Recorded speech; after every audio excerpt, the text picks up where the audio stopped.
My father was dying in the ICU on the fourth floor of Northwestern Memorial when an old woman in the room next door slowly rolled her wheelchair toward me and whispered, "If you still can, drive home tonight."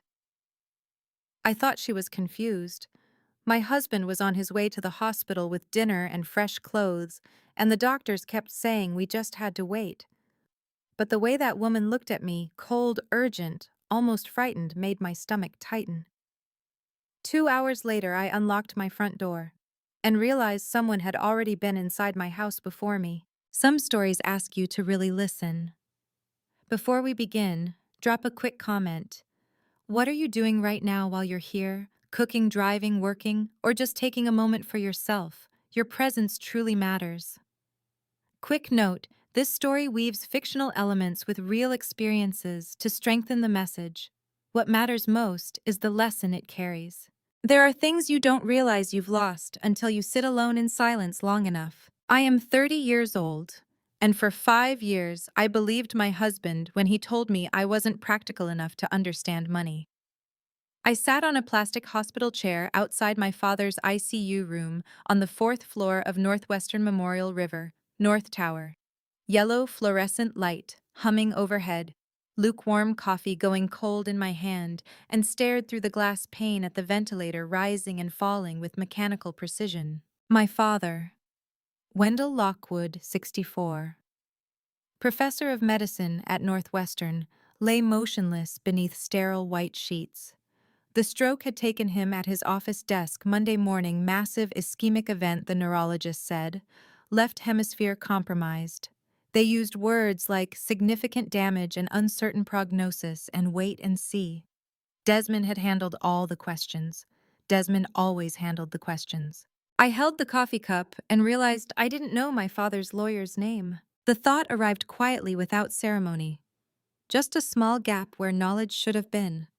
I tried to reconstruct the information Dad had mentioned the firm once, maybe twice over holiday dinners, but the specific name dissolved every time I reached for it. Desmond would know. Desmond handled those things. I tried another question. How much is my father's company worth? I didn't know. Where is his will kept? I didn't know. Who should I call if the hospital needs authorization for surgical intervention? I looked down at my phone. Desmond's name sat at the top of my recent calls list 17 times in the past 6 hours. Every decision, every form, every conversation with the medical team had been filtered through him first. He would arrive soon with dinner, something healthy he'd said on the last call, because hospital cafeteria food would make me feel worse. He was probably right. He was always right about those things. The air smelled like antiseptic and floor wax, and something else I couldn't name, the particular scent of waiting maybe, or fear rendered institutional. I shifted on the plastic chair. The fabric of my gray wool dress caught on the seat's rough edge. When did I stop knowing the answers to my own life? I used to be capable. I remember being capable. I graduated summa cum laude from University of Chicago with a degree in economics, not literature, not art, history, economics. I understood compound interest and equity structures and risk assessment. And yet somewhere in the past 5 years, I had learned to preface every practical question with the same phrase, I should ask Desmond. I used to think that was care. I didn't have another name for it yet. The fluorescent light above me buzzed. A nurse walked past pushing a medication cart, wheels squeaking against linoleum. I could hear someone's television 3 rooms down, volume too loud, playing the evening news. The ventilator hissed and clicked through the glass. Dad's chest rose. Dad's chest fell. The machine breathed for him because his brain couldn't remember how. I stood up. The coffee had gone completely cold. I walked it to the small kitchenette at the end of the hallway and poured it down the sink, watching brown liquid swirl against stainless steel. When I turned back toward Dad's room, I noticed the doorway to room 412 was open about 6 inches, and a woman sat in a wheelchair just inside the threshold. She was watching me. In room 412, a woman in her mid-70s sat in a wheelchair by the door, pale gray eyes sharp as winter glass, white hair pulled back in a loose bun, hospital gown hanging off thin shoulders. Later I would learn her name was Iris Pemberton, that she had stage 4 pancreatic cancer, that she had maybe 3 weeks left, and spent them watching the hallway like she'd been assigned guard duty. But in that moment, she was just a stranger positioned oddly deliberately, as if she'd been waiting. Our eyes met. She lifted one finger, small gesture, barely a movement, and flicked it toward herself. Come here. I hesitated. Hospital etiquette said you didn't approach other patients uninvited. But something about the precision of that gesture made me walk over anyway. I stopped just outside her doorway. I'm sorry, I said quietly. Do I know you? She looked at me for a long time. Those gray eyes moved across my face with the focus of someone conducting an assessment. Then she leaned forward slightly, voice barely above a whisper. If you can, she said, drive home tonight. I blinked. I'm sorry. Drive home tonight, she repeated. Same tone, same deliberate cadence, not advice, instruction. I need to stay with my father, I said, gesturing vaguely toward the ICU room down the hall. He just had a stroke. I can't leave him. Iris, though I didn't know her name yet, studied my face for 3 more seconds. Then she rolled her wheelchair backward 6 inches, just enough to retreat into her room, and turned her gaze away. The conversation was over. I stood there feeling foolish. The woman was clearly medicated, confused, maybe seeing someone else when she looked at me. I should have felt sympathy. Instead, I felt cold. You learn a person's footsteps after 5 years, the rhythm, the weight, the particular way they move through space. You learn the sound of their keys in the door, the specific pattern of their knock, the cadence of their breathing when they sleep beside you. You learn these things without trying, because proximity teaches you whether you want the education or not. I walked back toward my father's room and sat down on the plastic chair. The hallway settled back into its mechanical rhythm, distant monitors beeping, elevator chiming somewhere around the corner, the ventilator's steady hiss through glass. Everything exactly where it should be.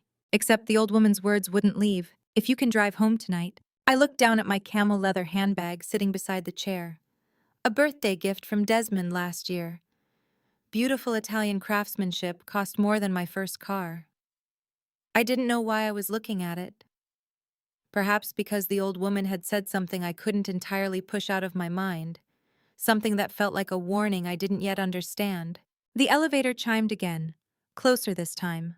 I heard footsteps, steady, confident, the particular rhythm I'd learned 5 years ago, coming down the hallway toward me. Desmond Ashford, 37, my husband of 5 years, stepped off the elevator in his navy suit, every detail perfect, every word chosen. I recognized the footsteps before I saw him. The confident stride, leather soles against linoleum, the particular rhythm I'd learned to predict. He turned the corner carrying a brown paper bag from the organic place on Orleans Street, tie still knotted despite the late-hour hair neatly combed. He looked like exactly what he was, the kind of man who handled emergencies with competence, who stepped into crisis and made it manageable. He saw me, and his face softened into concern. "You've had a long day," he said, setting the bag down and pulling me into an embrace. His hand rubbed slow circles on my back. "I'm here now. Have you eaten? Did you drink water?" "I had coffee," I said into his shoulder. "That's not water." He released me and handed over the paper bag. "Turkey sandwich, no mayo, like you prefer. Coconut water. I got you the unsweetened kind." He was right. I did prefer it that way. He remembered these things. "Thank you," I said. He nodded once, then turned toward Dad's room. Through the glass, I could see the attending physician checking monitors. Desmond knocked lightly on the doorframe, professional courtesy, and stepped inside. I watched him shake the doctor's hand, introduce himself, ask questions with the kind of measured authority that made people take him seriously. He took notes on his phone. He asked about prognosis, timeline, intervention options, neurological assessment protocols. The doctor answered every question. Desmond nodded at appropriate intervals, his expression grave but composed. He looked back at me once through the glass and gave a small, reassuring smile. Everything under control, everything being handled. I sat back down on the plastic chair and unwrapped the sandwich. Turkey, lettuce, tomato, whole grain bread. No mayo. Exactly what I would have ordered if he'd asked. Except he hadn't asked, he'd just known. After 5 years, you learn each other that way. Or maybe you just learn the performance. That thought arrived without invitation. I bit into the sandwich and chewed mechanically. Desmond stayed in the room for another 10 minutes, then emerged with the doctor still talking. They stood in the hallway discussing something technical: cerebral edema, intracranial pressure, pharmaceutical intervention strategies. Desmond asked if the hospital had consulted with the stroke specialist at Rush. The doctor said they had. Desmond suggested a second opinion anyway, said he'd make some calls. He was being the perfect husband, the competent one, the one who stepped in when I couldn't think straight. "You should go home and sleep," he said when the doctor finally left. "I can stay tonight. You look exhausted." "I'm fine," I said. "You're not fine. You've been here since this morning." He touched my shoulder. "Have you rested at all? Did you call your office?" I nodded. "I called. They said take the week." "Good." He squeezed my shoulder once. "I'm going to grab coffee from the cafeteria. Do you want anything?" "No, thank you." He walked toward the elevator.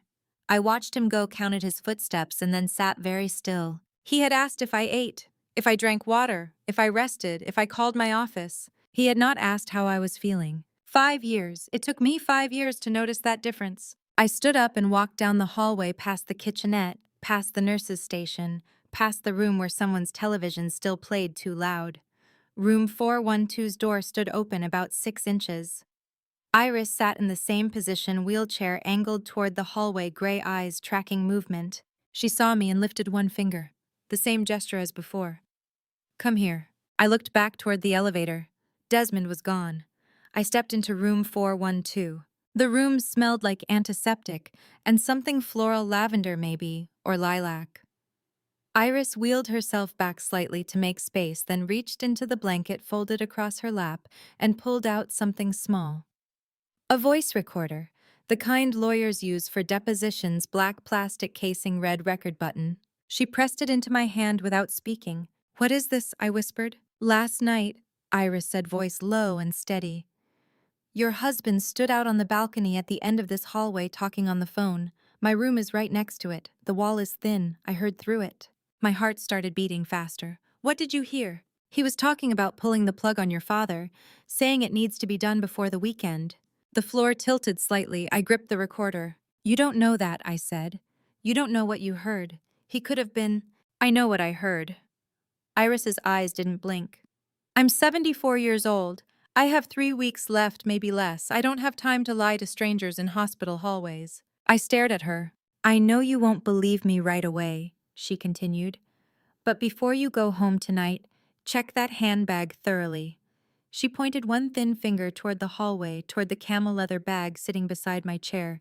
"Rip open the inner lining." "Why would I—" "Just do it." Her voice was flat, final. "Check the lining, then decide if I'm confused." She wheeled herself backward 6 inches, the same retreat as before, and turned her face toward the window. The conversation was over. I stood there holding the recorder. It was cold in my palm, smaller than a lighter, heavier than the entire world. "Why are you helping me?" I asked. Iris didn't turn around. "Because I spent 42 years not helping someone who needed it. I'm not doing that again." I walked out of room 412 with the recorder clenched in my fist. The hallway looked exactly the same: yellow fluorescent light, linoleum floor, mechanical hum of ventilators and monitors. But the air felt different.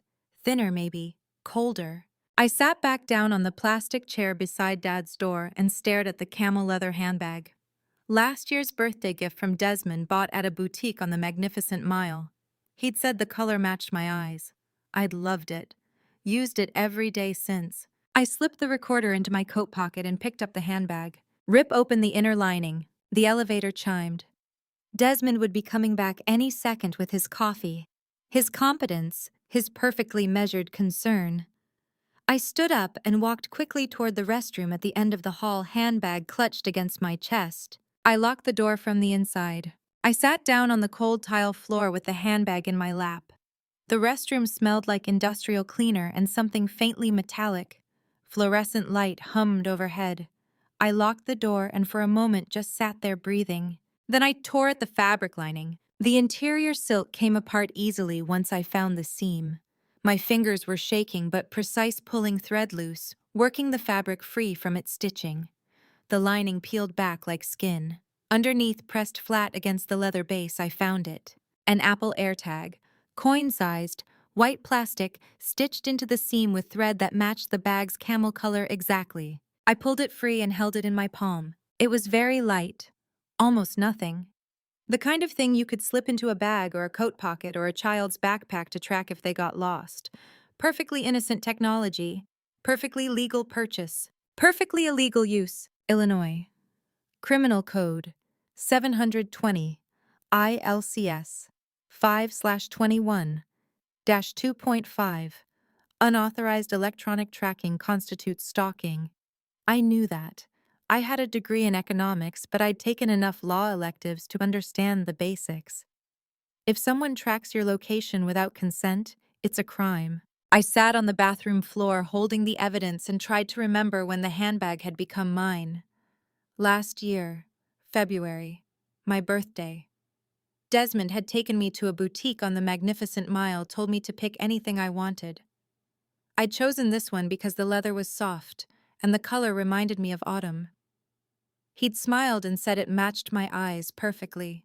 Had he stitched the AirTag in before giving it to me, or after while I slept one night? I turned the device over in my palm. The back showed an engraved logo, not Apple's, a company name I didn't recognize, registered under an LLC to conceal ownership, probably. That's what people did when they wanted to hide who was tracking whom. The memories came in waves, not dramatic, just small moments that suddenly made terrible sense. Every time I went somewhere without telling him beforehand, he would call at the exact moment I arrived.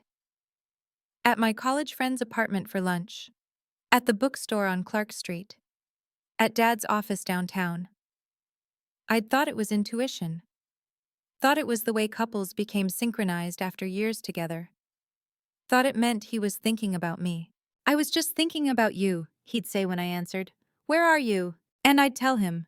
Every single time I'd tell him, smiling because it felt like connection. It wasn't intuition. It wasn't care. He knew because he was tracking me. I thought about the coffee meeting 3 months ago with my former thesis advisor, Dr. Monroe, who'd asked if I wanted to teach a seminar at U Chicago next fall.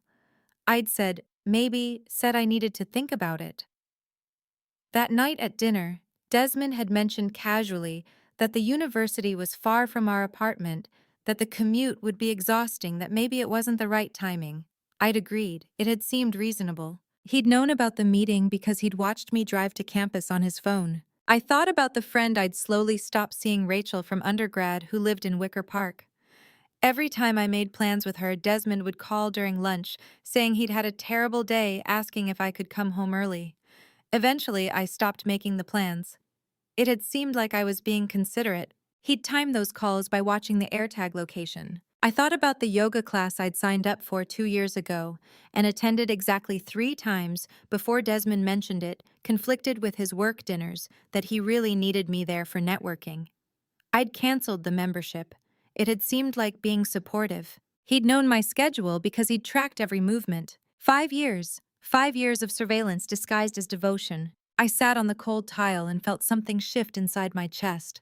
Not panic, not fear, something colder and sharper. I pulled out my phone and Googled Illinois stalking law. Skimmed the statute.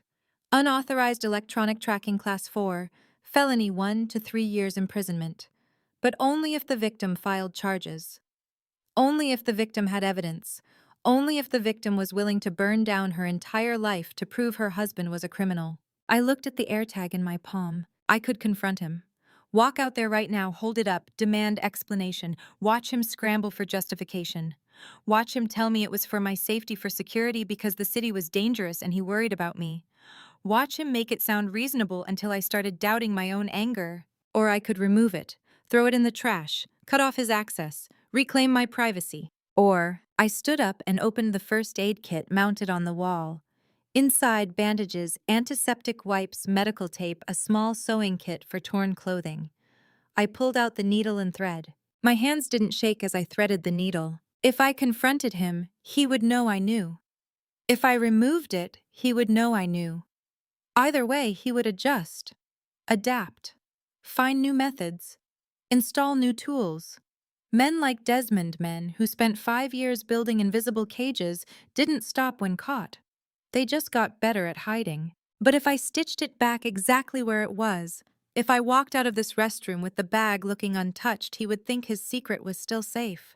He would keep using it, keep relying on it, keep assuming I was the woman who didn't notice, who didn't question, who didn't understand technology well enough to find a tracker in her birthday gift. And while he watched me on his phone, I could watch him. I positioned the AirTag back into the lining precisely where it had been, matched the thread color, reconstructed the stitching with careful, even spacing. My hands were steady. The economics degree hadn't taught me to sew, but 5 years of pretending to be someone I wasn't had taught me plenty about performance. I finished the final stitch, knotted it twice, bit the thread clean. The lining looked perfect, untouched. The kind of detail work that would pass inspection from someone who'd installed it himself. I stood up and looked in the mirror above the sink. The woman looking back had the same brown hair, same face, same gray wool dress. But her eyes were calculating something. For the first time in a very long time, I didn't recognize myself. Strangely enough, I didn't find it terrifying. I picked up the handbag, slipped the voice recorder deeper into my coat pocket, and unlocked the restroom door. I walked back down the hallway toward my father's room. The handbag felt heavier now, though nothing about its weight had changed. Desmond sat in the corner chair with his eyes closed, head tilted back, navy jacket folded over his lap. The ventilator hissed its steady rhythm. I sat down across from him and watched them both, the two most important men in my life, while the AirTag in my birthday gift tracked my location on Desmond's phone. I couldn't sleep. The chair was uncomfortable, but that wasn't why. I sat listening to the ventilator, the distant monitors, the occasional footsteps of night shift nurses. My mind was mapping something I didn't know I was capable of making on my own. If one thing is a lie, then everything else might be too. Desmond woke around 3 a.m. stretched, asked if I needed anything. I said no. He checked his phone, probably confirming my location, and closed his eyes again. Maybe he wasn't even tired. Maybe he'd learned that sleeping men don't get questioned. I looked at my father. His face was slack, motionless, eyes closed, jaw relaxed, machines doing the work his body couldn't remember. At 5 a.m. in the gray darkness before dawn, I reached over and took his hand. His fingers tightened, just once, barely perceptible, the kind of movement you could dismiss as reflex. But I felt it, deliberate, controlled, a message. I squeezed back gently and whispered, "I know." His hand relaxed. No further movement. Nothing Desmond could see from the corner. But Dad had heard me. He was aware. He'd been aware this entire time, listening to everything, unable to move or speak but conscious underneath the paralysis. I sat back and looked at Desmond, still sleeping with his phone on his chest. My father knew. He'd squeezed my hand because he understood something wanted me to know he was still here. And if he could hear, he'd heard Desmond's phone conversation on the balcony. The one Iris overheard through the thin wall, pulling the plug before the weekend. Dawn came slowly, gray light filtering through the window, turning the room from black to charcoal to pale institutional beige. At 6 a.m., I pulled out my phone and typed a text to Desmond. Heading home to grab some clean clothes. Taking the L train, it's faster. Stay with Dad. I hit send and watched his phone light up. He stirred, read the message, typed back immediately. "Be safe. Text when you get there." I stood up, kissed my father's forehead, and walked out. Desmond didn't open his eyes. He didn't need to. He had the AirTag. The ground floor lobby of a hospital at 7 in the morning is the one place in Chicago where no one looks at anyone else. Everyone is arriving or leaving carrying their own ghosts. I stood near the elevator bank and scanned for what I needed. A young man stood near the entrance with a massive courier backpack, phone in hand, filming himself. Delivery driver, early shift. He was talking to his camera about the cold, about his route, about needing better gloves. A morning TikTok vlog. Tyler Brennan, 24, hair messy under a knit cap, wearing a puffer jacket with his company logo stitched on the chest. He lowered the phone when I approached. "Excuse me," I said quietly. "I need help with something." He looked at me, assessing whether this was a scam or genuine need. "Yeah." I pulled two $20 bills from my wallet and held them out. "I need this bag delivered to this address." I showed him a coffee shop location on my phone, Lincoln Square, north side, opposite direction from where I was actually going. $40 cash, no questions. He stared at the money, then the handbag, then my face. Whatever he saw there made him nod. Yeah, okay, I got you. I handed him the bag and cash. He stuffed both into his backpack without another word, lifted his phone to continue filming, and walked toward the parking lot. I watched him climb onto a bike with the backpack secured across his shoulders, watched him pedal north. I slipped out the side exit and hailed a taxi. Lincoln Park, I told the driver. Burling Street. The taxi merged onto Lakeshore Drive. Lake Michigan lay to my left, gray and flat under a winter sky that promised snow. I pulled out my phone and opened the Find My app. I typed in my Apple ID and watched the map populate. A blue dot appeared moving north. The AirTag. My handbag. Tyler Brennan on his bike pedaling toward Lincoln Square with no idea he was carrying a tracking device, creating a false trail that showed me heading in the exact opposite direction from where I actually was. I was going somewhere where absolutely no one knew where I was, for the first time in 5 years. It felt terrifying, and it felt like the closest thing to freedom I had ever known. The driver took Fullerton West, turned onto tree-lined streets, where January had stripped the leaves but left bare branches elegant against gray sky. Old brownstones, historic mansions, the kind of neighborhood where people invested in architecture and privacy. He pulled up in front of the house at 8:15 a.m. 3 stories, brick facade, original 1920s details preserved through renovation. Desmond had bought it 2 years after we married, said it was an investment, said we'd raise children here someday. The mortgage was in his name only because my credit was recovering from student loans. That's what he'd said. I'd believed him. I paid the driver cash and stepped onto the sidewalk. The house stood there, $3.2 million heavy, with 5 years of carefully controlled silences. I checked the time, 8:15 a.m. Desmond wouldn't leave the hospital for at least 2 hours. He thought I was on the L train, thought the AirTag was showing my real location, moving north through the city. I walked up the front steps and unlocked the door with my key. Inside the house was quiet, in that distinct way a house is only quiet when you look at it for the first time, knowing it is no longer your home. I stepped inside and closed the door behind me. The house smelled like it always did, lavender from the diffuser Desmond kept in the entryway, leather from the furniture, something faintly citrus from whatever cleaning service came on Thursdays. Everything exactly where it should be.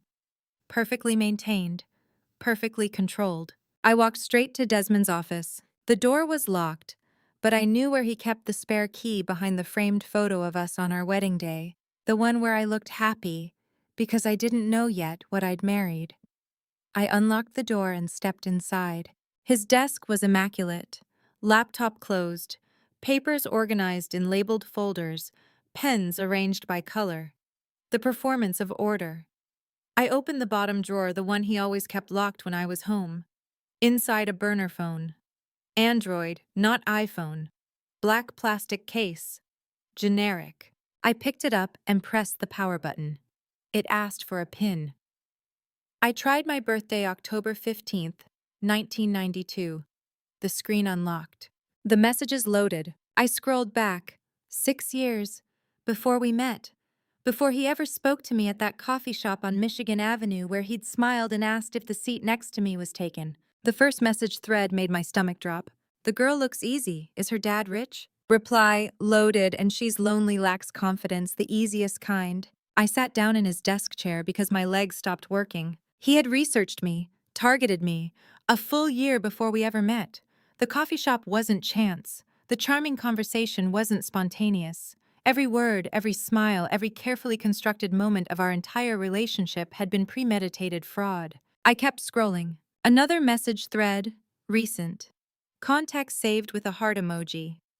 The messages were brief, clinical. Tomorrow morning, are you sure?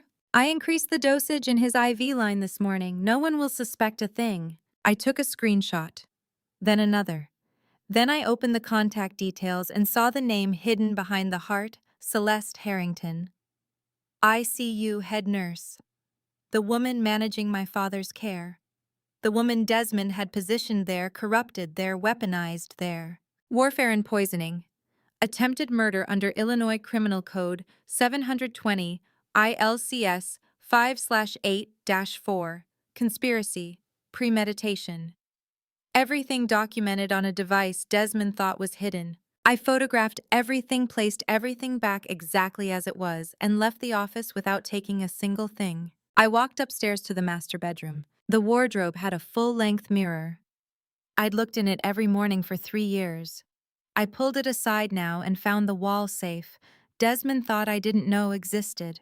I'd seen him open it once late at night when he thought I was asleep. The combination was simple. My father's birthday. April 17th, 1958. The safe clicked open. Inside 2 manila envelopes. I pulled them both out and sat on the bedroom floor. The first envelope contained my father's original will. Notarized. Dated 5 years ago. Everything left to me, the company, the Lincoln Park properties, the investment accounts, estimated total value $28 million. Clean, legal, exactly what Dad had told me when he'd drafted it. The second envelope made me stop breathing. Another will. Same assets. Different beneficiary. Everything transferred to Desmond Ashford in the event of Wendell Lockwood's death. The signature was shaky wrong, nothing like my father's actual handwriting. Dated 3 days ago, January 11th, 2023. 2 days after Dad's stroke. 2 witnesses, Preston Lockwood and someone named Jay Morrison. Preston Lockwood, Dad's brother, my uncle. Class 3, felony under Illinois law, 720, ILCS 5/17-3, forgery of a will. 1 to 5 years imprisonment. But only if anyone ever found out. Only if my father died and this version got filed with probate court instead of the real one. Only if I didn't discover it first. I photographed both documents, put them back in the safe, closed it, repositioned the mirror, walked downstairs. My hands were steady. My breathing was controlled. Some part of my brain had shifted into pure documentation mode. Collect evidence, preserve chain of custody. Don't contaminate the scene. He targeted me a full year before we ever met. This was never love. It was never even real. I stepped onto the front porch at 9:15 a.m. with my car keys in hand. The morning air was cold, sharp, the kind of January cold that cuts through fabric. My Honda CR-V sat parked at the curb where I'd left it Monday morning. Silver. 4 years old. Perfectly maintained. The burner phone in my coat pocket vibrated. I pulled it out and looked at the screen. New text message. Unsaved number. It's done. The bitch's brake lines are cut. If she drives her car back, she won't make it past Lakeshore Drive. I stood on those front steps, car keys in my hand, staring at the vehicle I drove every single day. 3 meters away. Engine perfectly tuned. Oil changed on schedule. Brake lines severed by someone Desmond hired to kill me. If I hadn't averted the AirTag, I would have driven that car back to the hospital. I would have merged onto Lakeshore Drive doing 50 miles per hour. I would have pressed the brake pedal and felt nothing. No resistance, no stop. Just acceleration into whatever was in front of me, concrete barrier, another car, the gray water of Lake Michigan. He doesn't just want the money, he wants me dead. I could call 911, report the sabotage, get police here within minutes. But calling now would alert Desmond. I'd breached his office, found his evidence, discovered his plan, and my father was still in that hospital bed with Celeste Harrington controlling his medication. Desmond standing guard and a ventilator plug someone wanted pulled before the weekend. I dropped the car keys back into my pocket, walked to the corner and hailed a taxi. The driver pulled up. I climbed in and gave him an address I hadn't spoken aloud in 3 years. I pulled out my personal phone and scrolled to a name I hadn't dared look at in that long. The friend Desmond convinced me I'd had a falling out with the person who'd stopped calling after I made excuses one too many times, the relationship he'd systematically dismantled through isolation, disguised as conflict resolution. Briar Finch, Chicago PD detective, my college roommate. The woman I'd ghosted because Desmond said she didn't respect our marriage. The taxi turned onto Fullerton. I pressed call. She answered on the second ring. Hello? Briar Finch. 30 years old. Contract lawyer. My best friend since college, the person Desmond convinced me I'd had a falling out with 3 years ago over something I could never quite remember clearly when I tried to reconstruct it later. Her voice sounded exactly the same. There was a second of stunned silence when she heard my voice. Then everything came pouring out. "Oh my God," Briar said. "Are you okay?" I've tried calling you a dozen times. Your husband kept saying you were busy, that you'd call back, but you never. I need help, I said. The taxi turned left onto a side street. The driver wasn't listening or pretended not to. I need help right now, and I don't know who else to call. What happened? I laid it out. Facts first, no emotion, the way you'd present evidence to a jury. AirTag tracking device stitched into my handbag with matching thread. Burner phone in Desmond's locked office with 6-year message history, proving he researched and targeted me a year before we met. Text messages from ICU head nurse Celeste Harrington, detailing how she increased warfarin dosage in my father's IV line. Forged will dated 3 days after Dad's stroke, transferring $28 million in assets to Desmond, witnessed by my uncle Preston Lockwood. And 15 minutes ago, a text on the burner phone confirming someone had cut my car's brake lines. Breyer didn't interrupt, didn't ask questions, just listened with the kind of focus lawyers develop when intake interviews determine whether a case is viable. When I finished, she was quiet for 3 seconds. "Where are you right now?" she asked. "In a taxi, heading away from the house. I don't know where I'm going yet." "Is your father still at Northwestern Memorial?" "Yes, Desmond is with him, and the nurse Celeste, she's the one managing his care." "Okay." Breyer's voice shifted into the tone I remembered from law school, the one she used when mapping strategy. "Listen to me carefully. Do not go back to that hospital yet. Do not call your husband. Do not touch anything else in that house. You've already contaminated potential evidence by photographing it, but that's done now. What matters is what happens next." "What do I do?" "You need a detective from the Chicago PD. Someone who specializes in financial elder abuse and conspiracy cases, and I know exactly who to call." The taxi stopped at a red light. I watched people cross the intersection, strangers carrying coffee, checking phones, living normal Tuesday mornings where their husbands weren't trying to murder them and their fathers. "There's something else you need to know," Breyer said slowly. 4 years ago, your husband came to my office. I went very still. "What?" He scheduled a consultation, said he had questions about Illinois estate law. I didn't think anything of it at the time. People ask me about probate issues all the time. But he asked very specific questions. How to contest a will, power of attorney procedures, the legal definitions of cognitive incapacitation, when someone can be declared legally incompetent to make financial decisions. The pieces clicked into place. Illinois Conspiracy Statute 720, ILCS 5/8-2. Overt act in furtherance of criminal objective. Desmond hadn't just planned this in the abstract, he'd researched the legal mechanisms 4 years in advance. Before Dad got sick, before the stroke, before any of it. "I didn't get it then," Breyer continued. "He was charming, professional, said he was helping a family member plan their estate. I gave him the information and forgot about it. But then 6 months later, you started pulling away, canceling plans, making excuses. And every time I called, Desmond would answer and say, you were in the shower or tired or dealing with a headache. Eventually, you stopped returning my messages entirely." "He told me we had a fight," I said quietly. "About something you said at dinner. I can't even remember what it was supposed to be now, but he said you disrespected our marriage and I needed to set boundaries." "We never fought," Breyer said. "You just disappeared." The isolation. Systematic. Methodical. Cut off the friend who knew Illinois estate law. The friend who might recognize the questions he was asking. The friend who might warn me. "I'm so sorry," I whispered. "Don't," Breyer's voice was firm. "Don't apologize for what he did. Just tell me, are you safe right now?" "I think so. He doesn't know I found anything yet. The AirTag is on a delivery driver's bike heading north. Desmond thinks I'm on the L train going home." "Smart." I heard her typing on a keyboard. "Okay, I'm texting someone right now. Detective with Chicago PD Financial Crimes and Elder Abuse Unit. I've worked with him on guardianship fraud cases. He's good, he's fast, and he'll believe you." "How do you know?" "Because he's been investigating your uncle for 3 weeks." The taxi driver turned onto Armitage. I gripped the phone. "What?" "Preston Lockwood, your father's brother." The detective got a tip from someone at a nursing home in Evanston, suspicious financial activity, possible exploitation. He's been building a case. And if Preston witnessed a forged will for your husband that connects two separate conspiracies. She didn't hesitate for a single second. I'm sending you an address right now, Breyer said. Small coffee shop in Logan Square, low foot traffic, far from the hospital, far from your house, far from anywhere Desmond would think to look.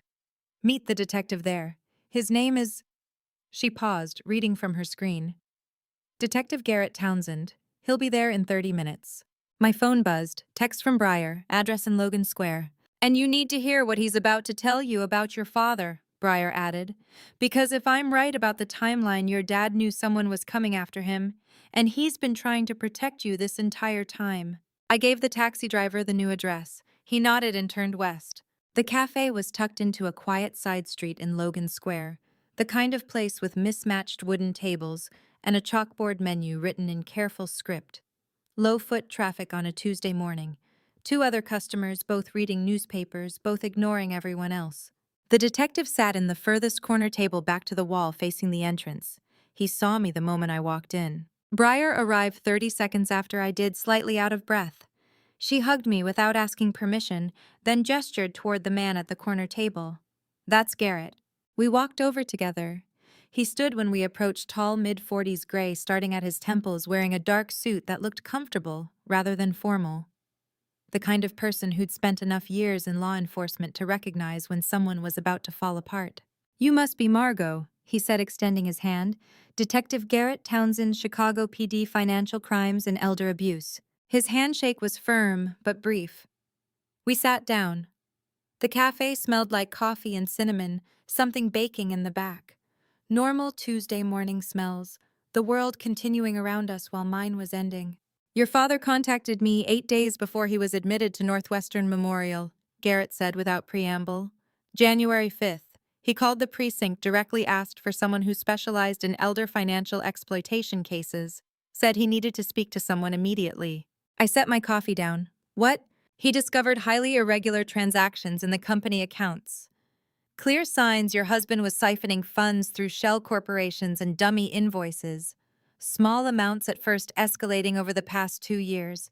By the time your father found the pattern, it was close to $2 million. $2 million. On top of the forged will transferring $28 million in estate assets. Desmond hadn't just been planning to inherit everything, he'd been stealing it in advance. Your father asked me to investigate, Garrett continued, gave me access to the company financial records, showed me the paper trail. We started building a case under the Illinois Adult Protective Services Act, 320 ILCS 20. Chicago PD has concurrent jurisdiction with state agencies on elder abuse cases, but we had a problem. What problem? We had paper evidence showing money disappearing. We had circumstantial evidence pointing to your husband. But we needed proof of direct physical action, something that would hold up cleanly in criminal court, not just civil forfeiture. Your father was afraid if we moved too quickly, your husband would destroy evidence or disappear. Breyer leaned forward. So what did he do? Garrett looked at me. He decided to bait him. Your father coordinated with his attending colleague at Northwestern Memorial, Dr. Conrad Hewitt, to stage a medical condition. Admit himself. Create a scenario where your husband would feel pressured to make his final move quickly before anyone could intervene or contest anything legally. I sat frozen coffee untouched, realizing my father had been fighting for me while I sat beside his bed thinking I was the one protecting him. The stroke was real, Garrett clarified. The medical emergency was legitimate, but the timing, your father had been experiencing minor warning symptoms for weeks. TI as transient ischemic attacks. He could have sought treatment earlier, managed it preventatively. Instead, he waited, documented everything, and when the major event hit, he'd already coordinated with Dr. Hewitt to position the investigation. Why didn't he tell me? I asked. Because the investigation was entirely secret. Your father feared correctly, as it turns out, that any information would leak back to your husband through the channels he controlled. You were being tracked. Your communications were monitored. If you'd known, you would have changed your behavior, and your husband would have noticed. The AirTag, the burner phone, the systematic isolation. Dad had known all of it. He'd known I was trapped and couldn't reach me directly without tipping Desmond off. So he let himself become the target, I said quietly. Drew the attack onto himself. Yes. Garrett pulled a thin manila folder from the bag beside his chair and placed it on the table. We've been building this case for 8 days. Surveillance on your husband's movements, financial forensics on the shell corporations, coordination with the hospital to document any suspicious activity around your father's care. But we were moving carefully, too carefully maybe. He opened the folder. Inside photographs of Desmond entering and leaving buildings, bank statements showing irregular transfers, corporate filings for LLCs with anonymous ownership, the framework of a case that would take months to prosecute. And then Breyer called me this morning, Garrett continued, and told me what you found in one unsupervised morning at your house. I pulled out my phone and laid the screenshots on the table. The burner phone messages from 6 years ago. The texts with Celeste Harrington about increasing warfarin dosage, the photo of the forged will with Preston Lockwood's signature as witness, the message about cut brake lines. The detective looked down at the files I had laid out and was quiet for a long time. When he finally spoke, his voice was different. What you brought me today is more than we gathered in the last 8 days. This isn't just financial exploitation anymore.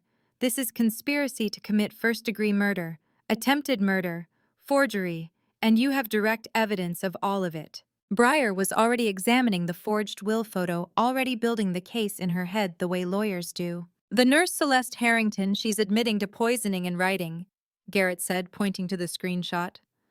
That's attempted murder under 720 ILCS 5/8-4, minimum 6 years, maximum 30. And the person who cut your brake lines, we can trace that phone number, identify the contractor, flip them on your husband for a plea deal. He looked up at me. But I need to do this right. Chain of custody matters. If we want this to hold up in court, I need to process everything properly. He slid a clear evidence bag across the table. Can you hand that burner phone over to me? He asked. I need to secure a document and get a warrant signed. Once we have legal authority, we can move on all of this simultaneously. Your husband, the nurse, your uncle, anyone else involved. I pulled the burner phone from my coat pocket and placed it in the evidence bag. Garrett sealed it, signed the label, noted the time. Breyer leaned forward, looking at the forged will photo again. How fast can you get a warrant? With active attempted murder and ongoing threat to the victim? Garrett checked his watch. 2 to 4 hours if I push it through Cook County Emergency Protocol. Judge Marilyn Keller owes me a favor. She'll sign. Garrett sealed the evidence bag containing the burner phone and set it in his briefcase. The details you provided are more than enough for me to secure a formal search warrant from the Cook County Circuit Court. I have an established relationship with the bench for elder abuse cases. Judge Marilyn Keller has signed emergency warrants for me before when there's active threat to a victim's life. Can you use what I found as evidence? I asked. Not directly, Garrett said. You obtained this through unauthorized access to your husband's property. That would get thrown out under Fourth Amendment protections. But what you found provides probable cause for me to secure a legal search warrant. Once I have judicial authorization, everything becomes admissible evidence. Breyer was reviewing the forged will photos on my phone. 2 witnesses, Preston Lockwood, your biological uncle, and someone named Jay Morrison. I need to verify the second identity, but having your uncle listed is already enough to charge conspiracy and will forgery. He's claiming he witnessed your father sign this 3 days after a massive stroke. The uncle I'd called Uncle Preston since childhood, the man who'd stood beside Desmond at our wedding and smiled. Once the warrant executes, Breyer continued, we can arrest all 3 simultaneously, your husband, the nurse, and your uncle. Coordinated takedown. No one gets advance warning. I sat perfectly still, coffee untouched, watching the evidence I'd gathered in one morning reshape into a legal framework strong enough to hold. Garrett pulled out his laptop.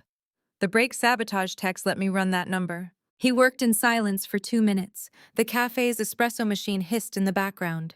The number is registered to a Shell LLC in Delaware, Garrett said finally. Standard anonymization. But I traced the active IP logs. This phone is consistently pinging cell towers in the Oak Park area.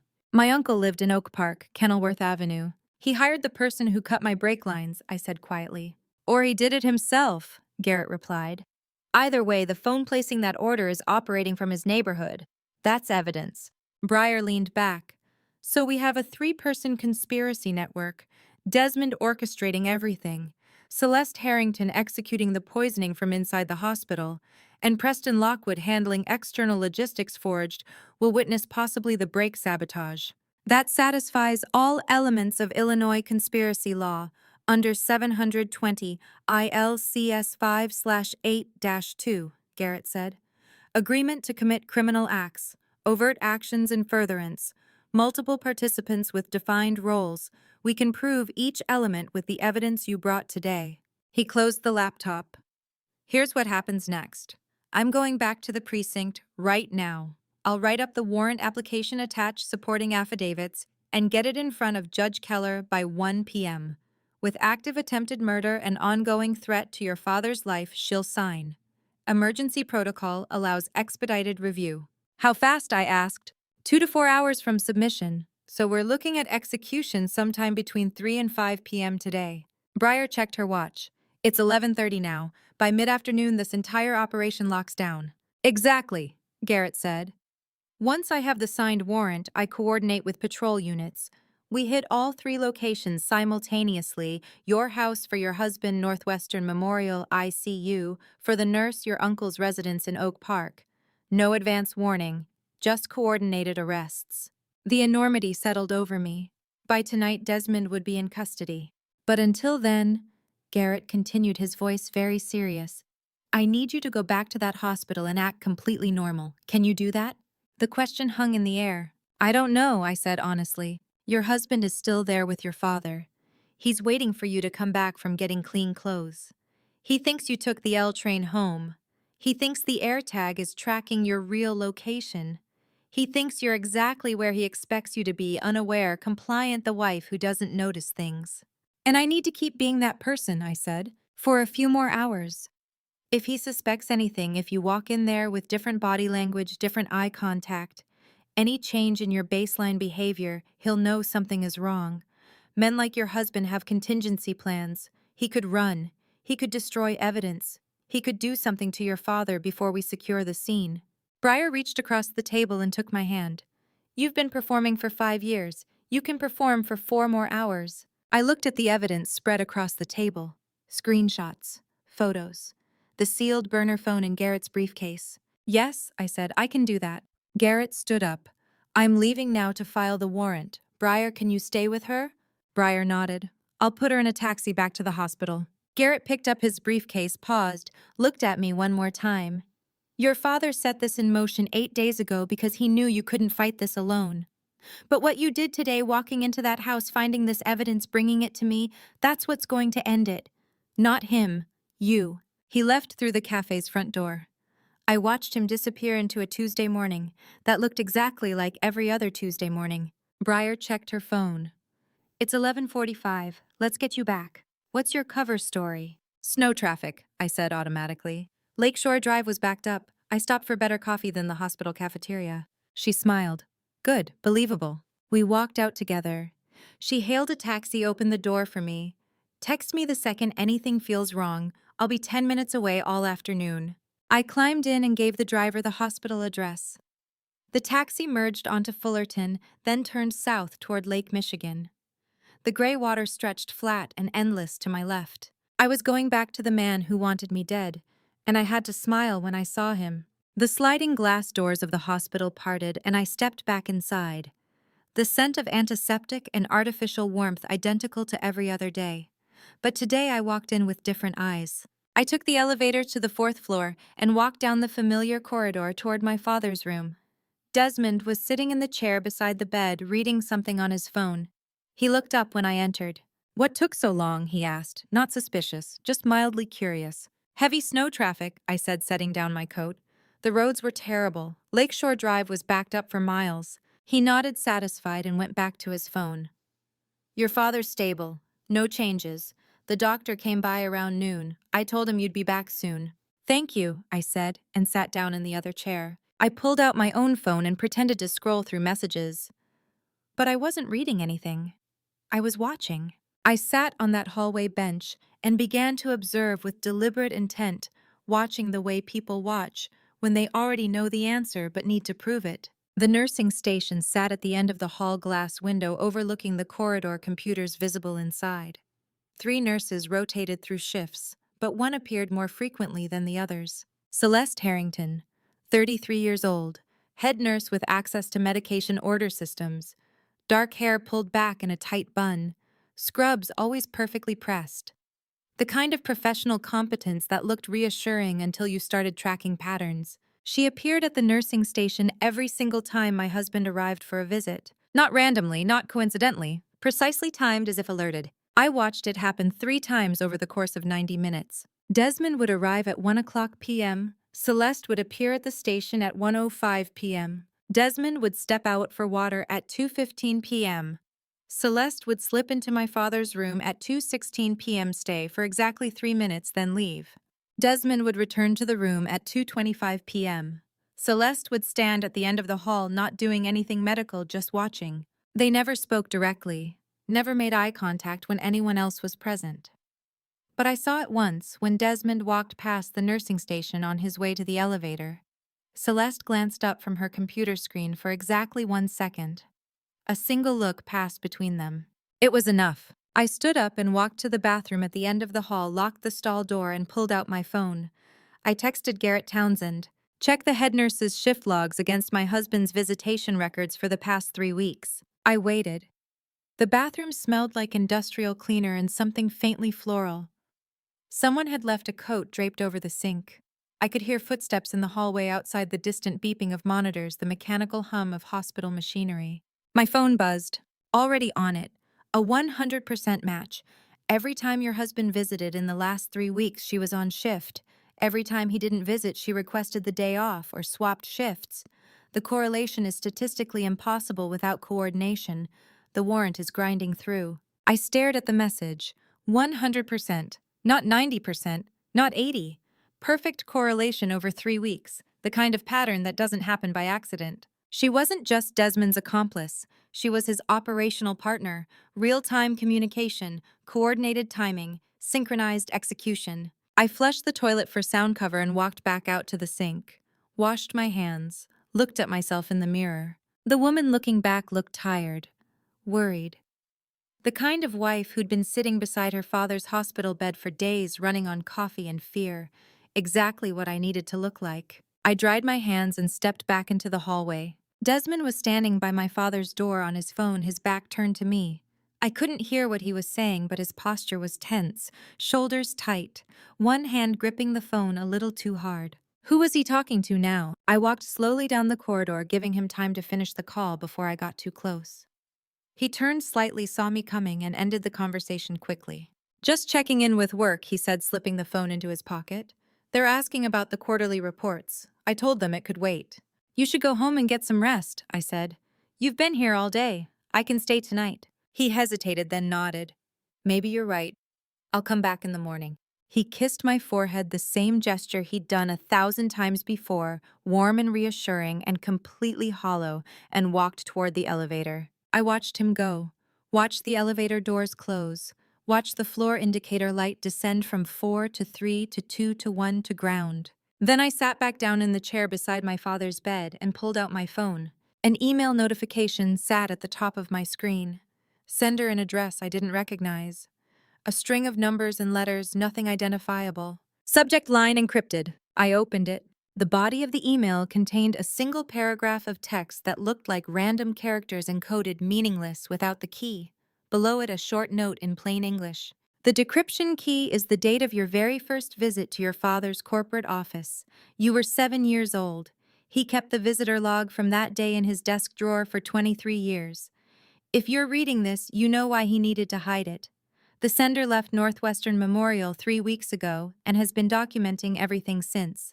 I stared at the screen. Someone who left the hospital 3 weeks ago. Someone who'd been documenting. Someone who knew about my first visit to Dad's office when I was 7 years old. I looked at my father lying motionless on the bed, machines breathing for him, eyes closed. But I knew now he was listening. He'd been listening this entire time. My phone buzzed again. Different notification. Text from Breyer. Garrett just called. The warrant cleared. Judge Keller signed at 2:47 p.m. Execution is set for 4 p.m. All 3 locations simultaneously. Are you safe? I checked the time, 3:15 p.m. 45 minutes. 45 minutes became 5 hours. The warrant execution got delayed, something about jurisdictional coordination, about securing all 3 locations simultaneously, about making sure no one fled. Garrett texted at 6 p.m. Push to tomorrow morning. The judge wants everything airtight. Sit tight. I sat in the hospital hallway watching Desmond move in and out of my father's room, performing concern. By 8 p.m., he'd gone down to the cafeteria for dinner. I sat alone with my phone. Pulling up the encrypted email Opal Sinclair had sent. I knew the decryption key instantly. It was the date of my very first visit to my father's corporate office when I was 7 years old, a date he had kept logged in his desk drawer for over 2 decades. March 14th, 2000. I remembered instantly. Dad had taken me to see where he worked, showed me the view from his office on the 40th floor, let me sit in his chair and spin around. I felt so grown up. I typed the date into the decryption field 031420000. The text was unscrambled. The encrypted email came from Opal Sinclair, 52. My father's private secretary of 20 years, the woman Desmond had pressured into taking leave 3 weeks ago. The woman Dad trusted more than anyone else in the company. Her message was precise. Margot, if you're reading this, your father's contingency worked. I've attached a 23-minute audio recording from 3 months ago. Your husband and your uncle met in the conference room after hours. They didn't know I was still there cataloging files in the archive room with the door cracked. I recorded everything. I also encrypted the location of your father's original notarized will. It's stored at an independent law firm downtown, not with your husband's attorney. I configured this email to send automatically, 7 days after my forced leave began, unless I manually canceled the trigger. I didn't cancel it. I wanted you to have this. Attached one audio file, 23 minutes, 14 seconds. I pulled out my headphones, plugged them in, pressed play, and kept my eyes on the hallway to make sure no one was coming. The audio quality was clear. Conference room acoustics, 2 male voices. The first voice I recognized immediately, Desmond. Calm. Measured. The same tone he used when explaining financial matters to me, like I was a child. The second voice made my stomach drop. Preston Lockwood. My uncle. The timing has to be perfect, Desmond said. Once he's incapacitated, we have a 72-hour window before anyone questions the paperwork. And you're sure you can forge his signature? Preston asked. I've been practicing for 6 months. I have samples from every contract he's signed in the past decade. The forged will is already drafted. All we need is the medical event. And the split, 60-40, Desmond said.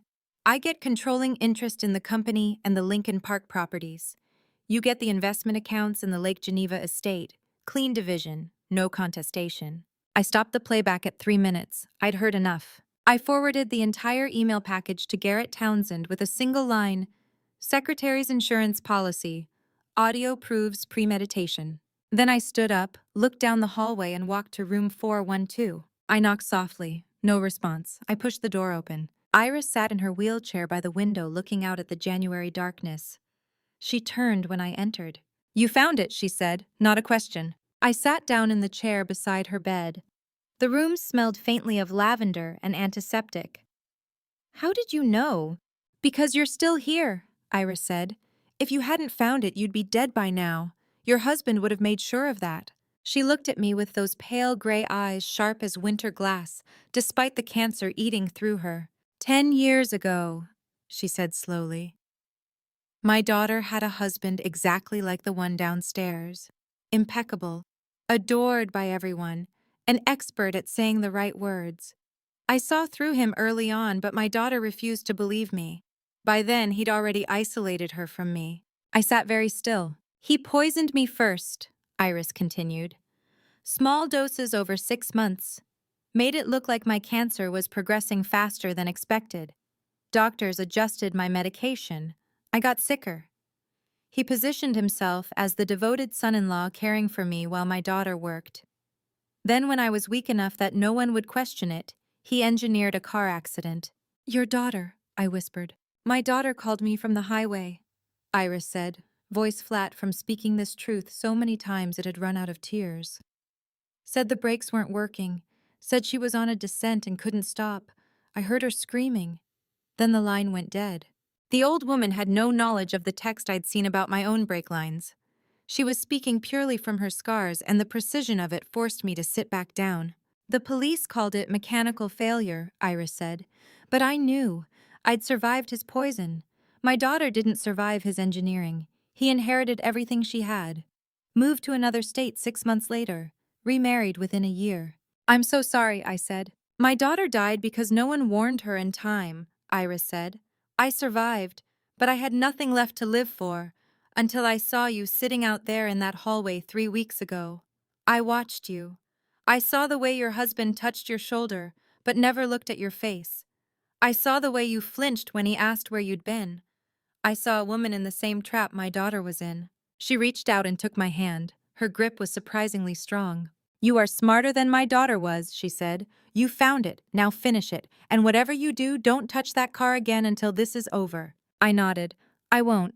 I stood up to leave. Iris's voice stopped me at the door. One more thing, she said. Tomorrow your husband will make his move. I've been watching him. He's running out of time, and men like him get dangerous when they're cornered. Be ready. I left room 412 and stood in the corridor looking toward my father's door. Tomorrow Desmond would make his move. The detective was processing the warrant. Everything was in motion. I needed to sleep tonight so I could play my part well tomorrow. Wednesday morning arrived with sharp January light cutting through the hospital windows. My husband arrived at 9 sharp. He was always precise, and I realized that precision was one of the ways he dominated a space. Control the schedule, control the people in it. I was sitting in the hallway when he walked off the elevator. Navy suit, striped tie, the same doting smile he'd worn for 5 years. How's your father this morning? He asked, sitting down beside me. The same, I said. No changes. He nodded, checked his phone, then stood up.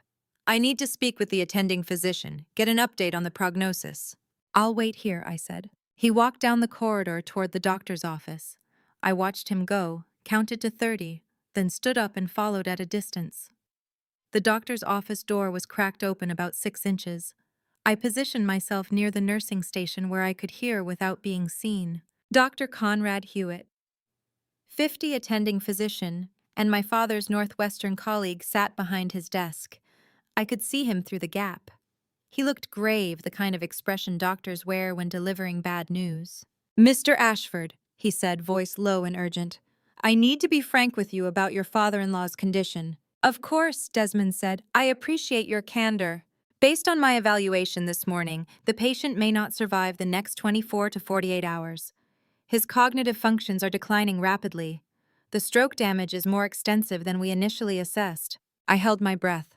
If you intend to settle any outstanding legal or estate matters, Dr. Hewitt continued, I suggest you execute them today. Tomorrow may be too late. Desmond was quiet for 3 seconds.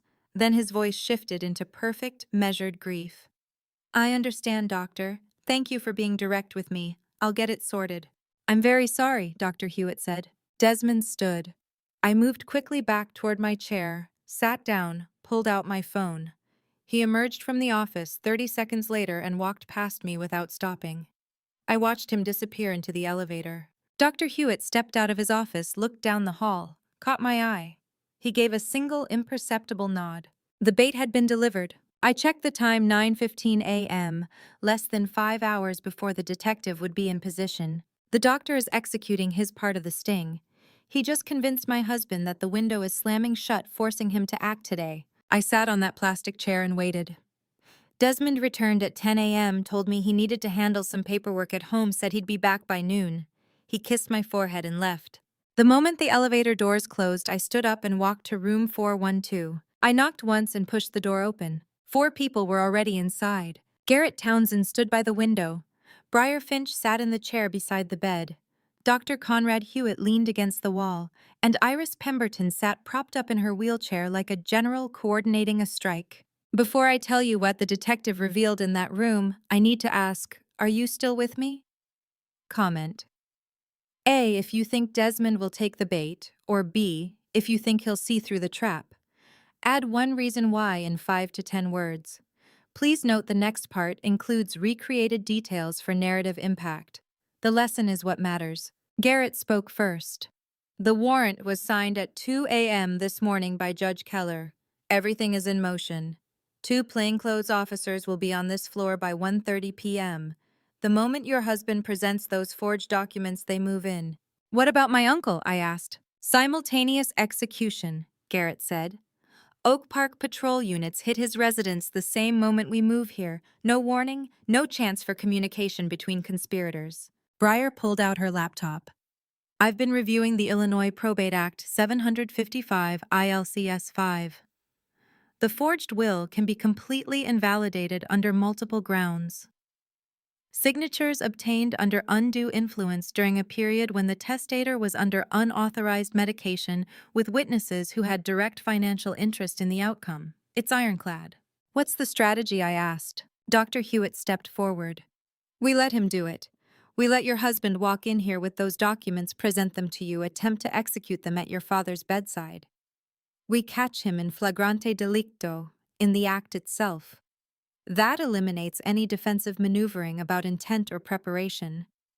He'll be holding forged documents attempting to defraud a patient under my medical care. Your father is stable, Dr. Hewitt added, fully conscious, listening to everything, ready to play his part when the moment comes. The 4 of them held a rapid briefing in room 412, the old woman tracking every word with her sharp gray eyes. Iris looked at me from her wheelchair. Are you ready, girl? I thought about the AirTag stitched into my handbag, the burner phone with 6 years of calculations, the brake lines cut on my car, the forged will transferring everything to the man who'd targeted me before we ever met. Ready, I said. Iris nodded once. Good, because men like him are most dangerous in the final hour. He knows time is running out. He'll move fast and he'll move hard. Stay sharp. Garrett checked his watch. It's 10:45 now. If the doctor's prognosis works the way we think it will, your husband will be back here by noon with those documents. Officers are mobilizing now. Everything is coordinated. I stood up to leave. Breyer caught my arm. If anything feels wrong, anything at all, you text me immediately. Don't wait. Don't second guess. I will, I said. I stepped out of room 412 and looked down the corridor toward the elevators. The doors opened. Desmond stepped out, leather briefcase in hand, that familiar doting smile on his face when he saw me. He raised his hand and waved. I raised mine and waved back. Less than 3 hours until the trap closed, and he had no idea. The moment Desmond stepped off that elevator with his briefcase, I knew exactly what he was going to do.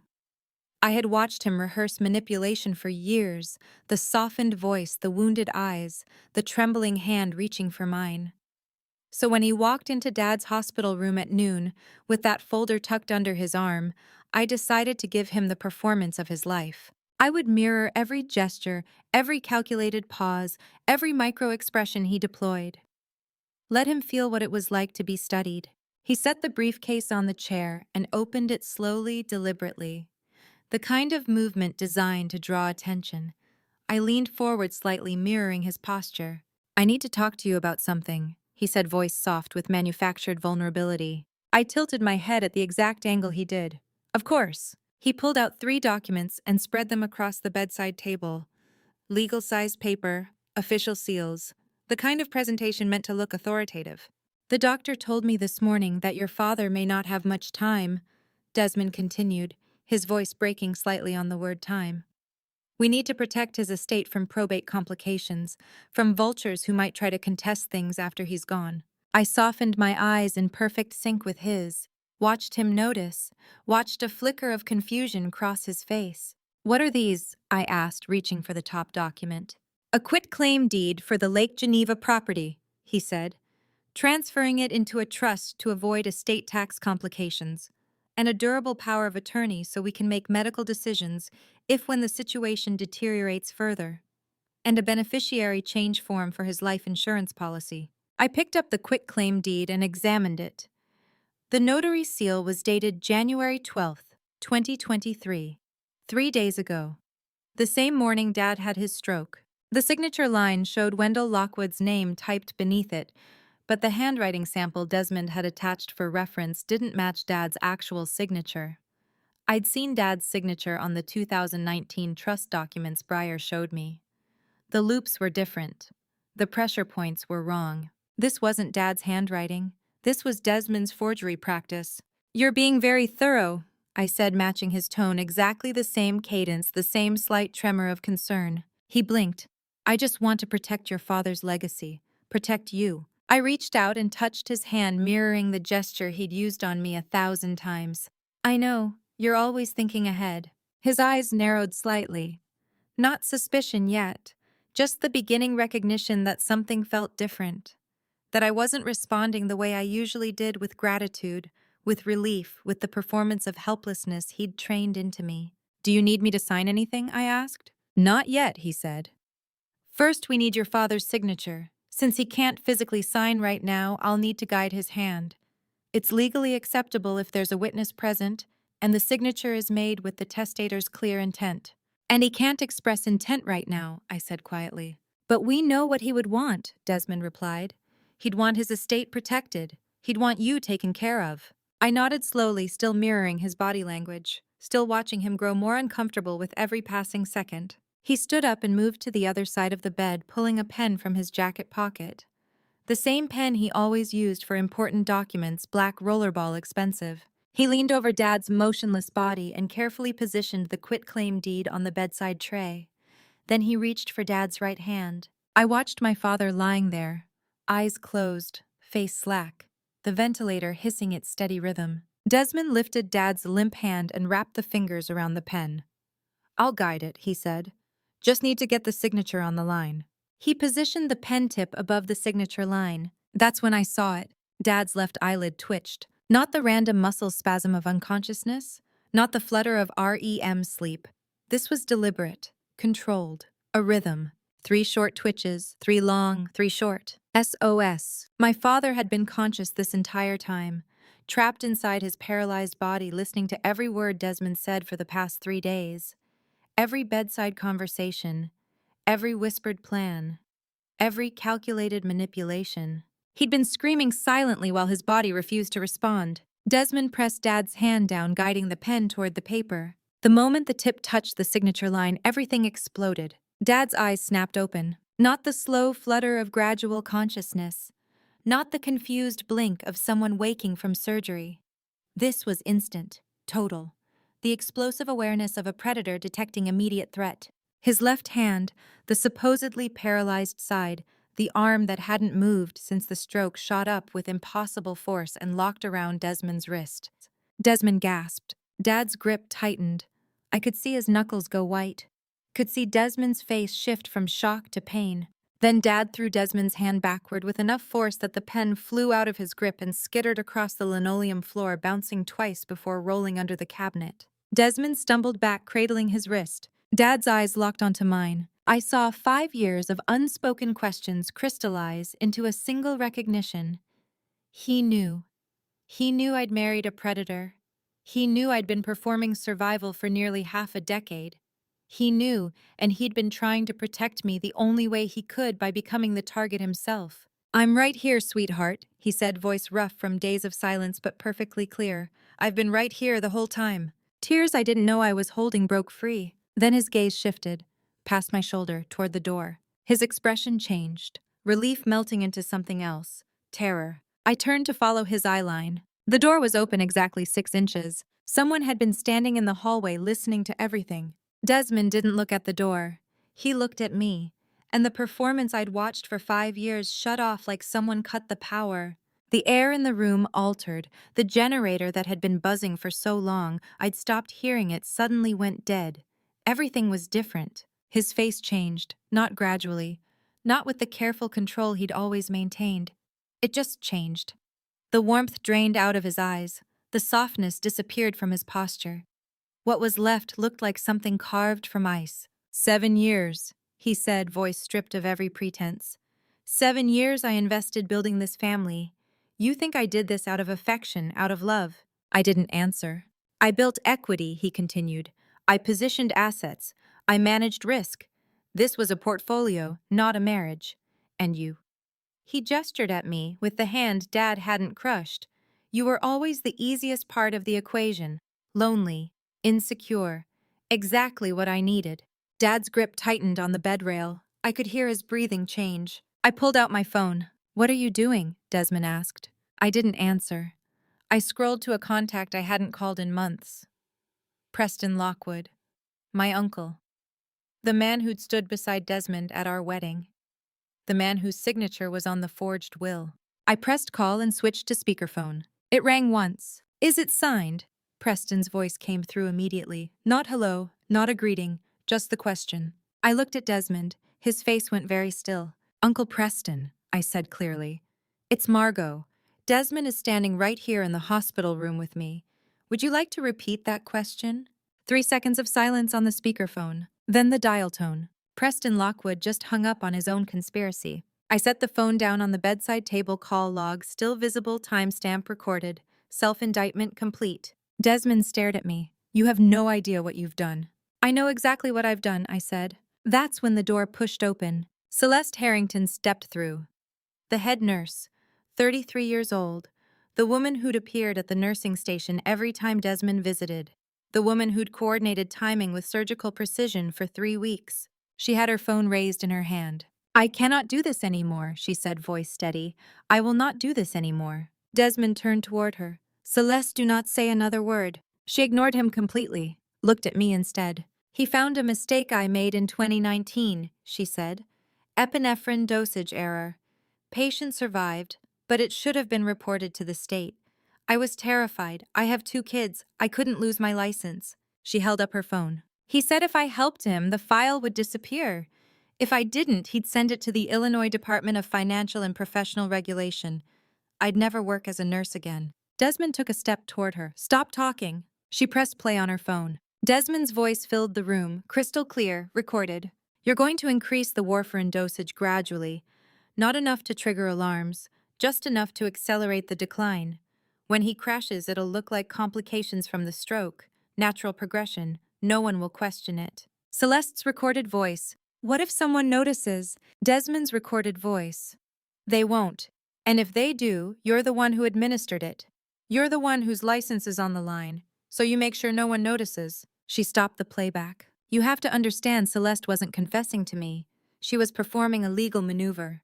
Every word she spoke was calculated for prosecutorial value. Blackmail, coercion, duress. The 2019 timeline establishing pattern. She wasn't apologizing, she was plea bargaining. I've been recording him for 2 weeks, Celeste said. Every threat, every instruction. I have 12 separate audio files documenting the entire conspiracy. I contacted a criminal defense attorney 3 days ago. She's negotiating my immunity deal with the state's attorney right now. She looked at Desmond. I'm trading reckless endangerment for testimony against attempted murder under 720 ILCS 5/8-4. My attorney says with the recordings and my cooperation, I'll serve no jail time. Lose my license, yes. But I'll keep my freedom, and my kids will have their mother. Desmond's face had gone white. You have nothing, he said, but his voice cracked on the word nothing. I have everything, Celeste replied, and so does she. She nodded at me, then turned and walked back to the doorway. Didn't leave. Just stood there, waiting. Desmond looked at me. At my father, eyes wide open, fully conscious, witnessing everything. At Celeste standing guard at the door. At the forged documents still spread across the bedside table. At his briefcase on the chair. At the phone showing Preston's disconnected call. He opened his mouth, closed it, opened it again. Nothing came out. He had no performance left, no accomplice, no documentation that wasn't evidence against him. No uncle who hadn't just self-incriminated on a recorded line. No nurse who would continue the poisoning. No wife who didn't know every detail of his 6-year plan. The air in the room had changed. The generator that had been buzzing for 17 years was finally completely dead. And then we all heard it. Heavy boots striding down the hospital corridor. Getting louder. Multiple sets. Not the soft-soled shoes of nurses. Not the leather dress shoes of doctors. Boots. Police boots. The kind that make a particular sound on linoleum when they're moving with purpose. Celeste stepped aside from the doorway. Desmond turned toward the sound, and for the first time since I'd met him 6 years ago, I saw real fear on his face. The door slammed open at exactly 1:30 p.m. Detective Garrett Townsend stepped through, flanked by 2 uniformed Chicago PD officers. He had a warrant folded in his left hand. Desmond Ashford, Garrett said, voice flat and official. You are under arrest for conspiracy to commit first-degree murder. Under 720 I LCS 5/8-4. Financial exploitation of an elderly person. Under 720 I LCS 5/17-56. Attempted forgery. Under 720 ILCS 5/17-3 and coercive control under the Illinois Domestic Violence Act 750 ILCS 60/103. You have the right to remain silent. Anything you say can and will be used against you in a court of law. One of the officers, Hayes, according to his name tag, moved forward with handcuffs. Desmond didn't resist, didn't protest, didn't ask for a lawyer or claim innocence or demand to see the warrant. He just stood there perfectly still while Hayes cuffed his wrists behind his back. Garrett continued.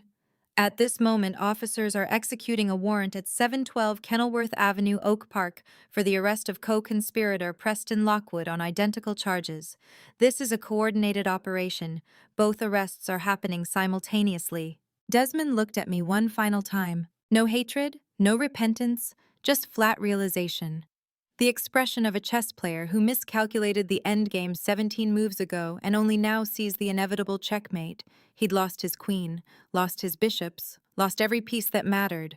You were always better at this than I gave you credit for, he said quietly. Then Hayes and the second officer, a younger woman whose tag read Morrison, each took one of Desmond's arms and walked him toward the door. I watched him go, watched them march him down the corridor past the nursing station where Celeste had coordinated timing for 3 weeks, past room 412 where Iris sat in her wheelchair, past the plastic chairs where I'd sat alone for days thinking I was protecting my father when really he'd been protecting me. The elevator doors opened. They stepped inside. Desmond turned to face forward. The doors closed between us. Briar Finch stepped into the room. She'd been waiting in the hallway the whole time. She looked at me, then at my father, then back at me. "Are you okay?" she asked. "I don't know yet," I said. She nodded.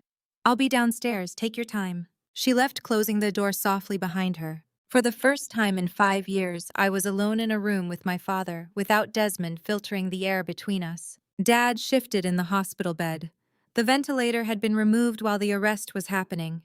Dr. Hewitt had done it quietly, efficiently, the moment Dad's breathing stabilized on its own.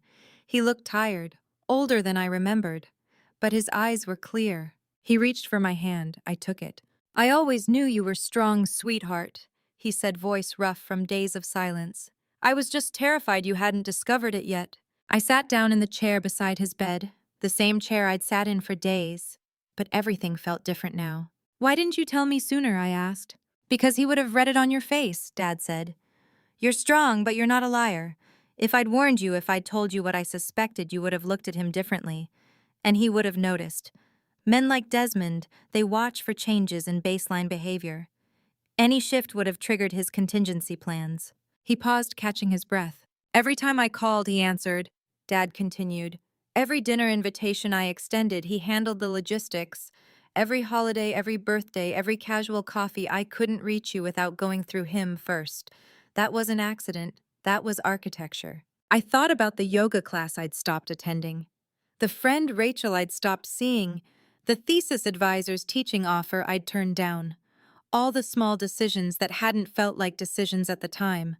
Just adjustments, compromises, being considerate of my husband's needs. "He isolated you systematically," Dad said, "and I couldn't break through without tipping him off. So I waited, built my case, coordinated with Detective Townsend, set the trap, and prayed you'd find the thread before it was too late." When was the last time someone asked me if I was okay, and actually waited for the answer? Not the performance answer, not the automatic reassurance, the real answer. "So I'm going to ask you something I haven't asked in 5 years," Dad said, squeezing my hand. "And this time I need you to tell me the truth. Are you okay?" I looked at him, really looked at him, at the man who'd orchestrated an entire sting operation while lying motionless in a hospital bed. Who'd let his own brother betray him to expose the full conspiracy? Who'd listened to Desmond's bedside manipulations for 3 days conscious and trapped waiting for the perfect moment to strike? No, I said, I'm not okay, but I will be. He nodded. That's the real answer. Good. We sat in silence for a minute. The hospital sounds filtered in from outside distant monitors, beeping elevator chiming nurses talking at the station. Normal sounds, the world continuing. Dad shifted his gaze, looking past my shoulder toward the floor-to-ceiling window overlooking the Chicago skyline. January light cut sharp angles across the buildings. His voice dropped, careful and deliberate. There's one more person you need to see today, he said. Someone I haven't been able to reach in 5 years, not because I didn't try, but because every channel went through him first. He squeezed my hand. She needs to know you're safe now. I am drinking tea for the first time in 4 days when Detective Townsend calls to tell me my uncle has been arrested. The cafeteria is nearly empty at 5 o'clock on a Wednesday evening. I chose a table by the window overlooking Superior Street, far from anyone who might recognize me as the woman whose husband was arrested 6 hours ago for conspiracy to commit murder. The tea is chamomile. It tastes like nothing. Mrs. Ashford, Detective Townsend says when I answer. His voice carries the flat exhaustion of someone who has been awake far too long. I wanted to update you personally.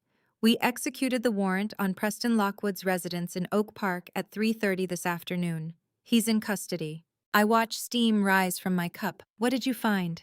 Draft documents for forged wills, $15,000 in cash bundled with rubber bands in a bedroom drawer. Text message logs going back 18 months. He pauses. The texts confirm coordination with your husband. Dates, amounts, target names. It's comprehensive. I should feel something. Vindication, perhaps. Or relief that the conspiracy extended beyond my marriage into my family's architecture.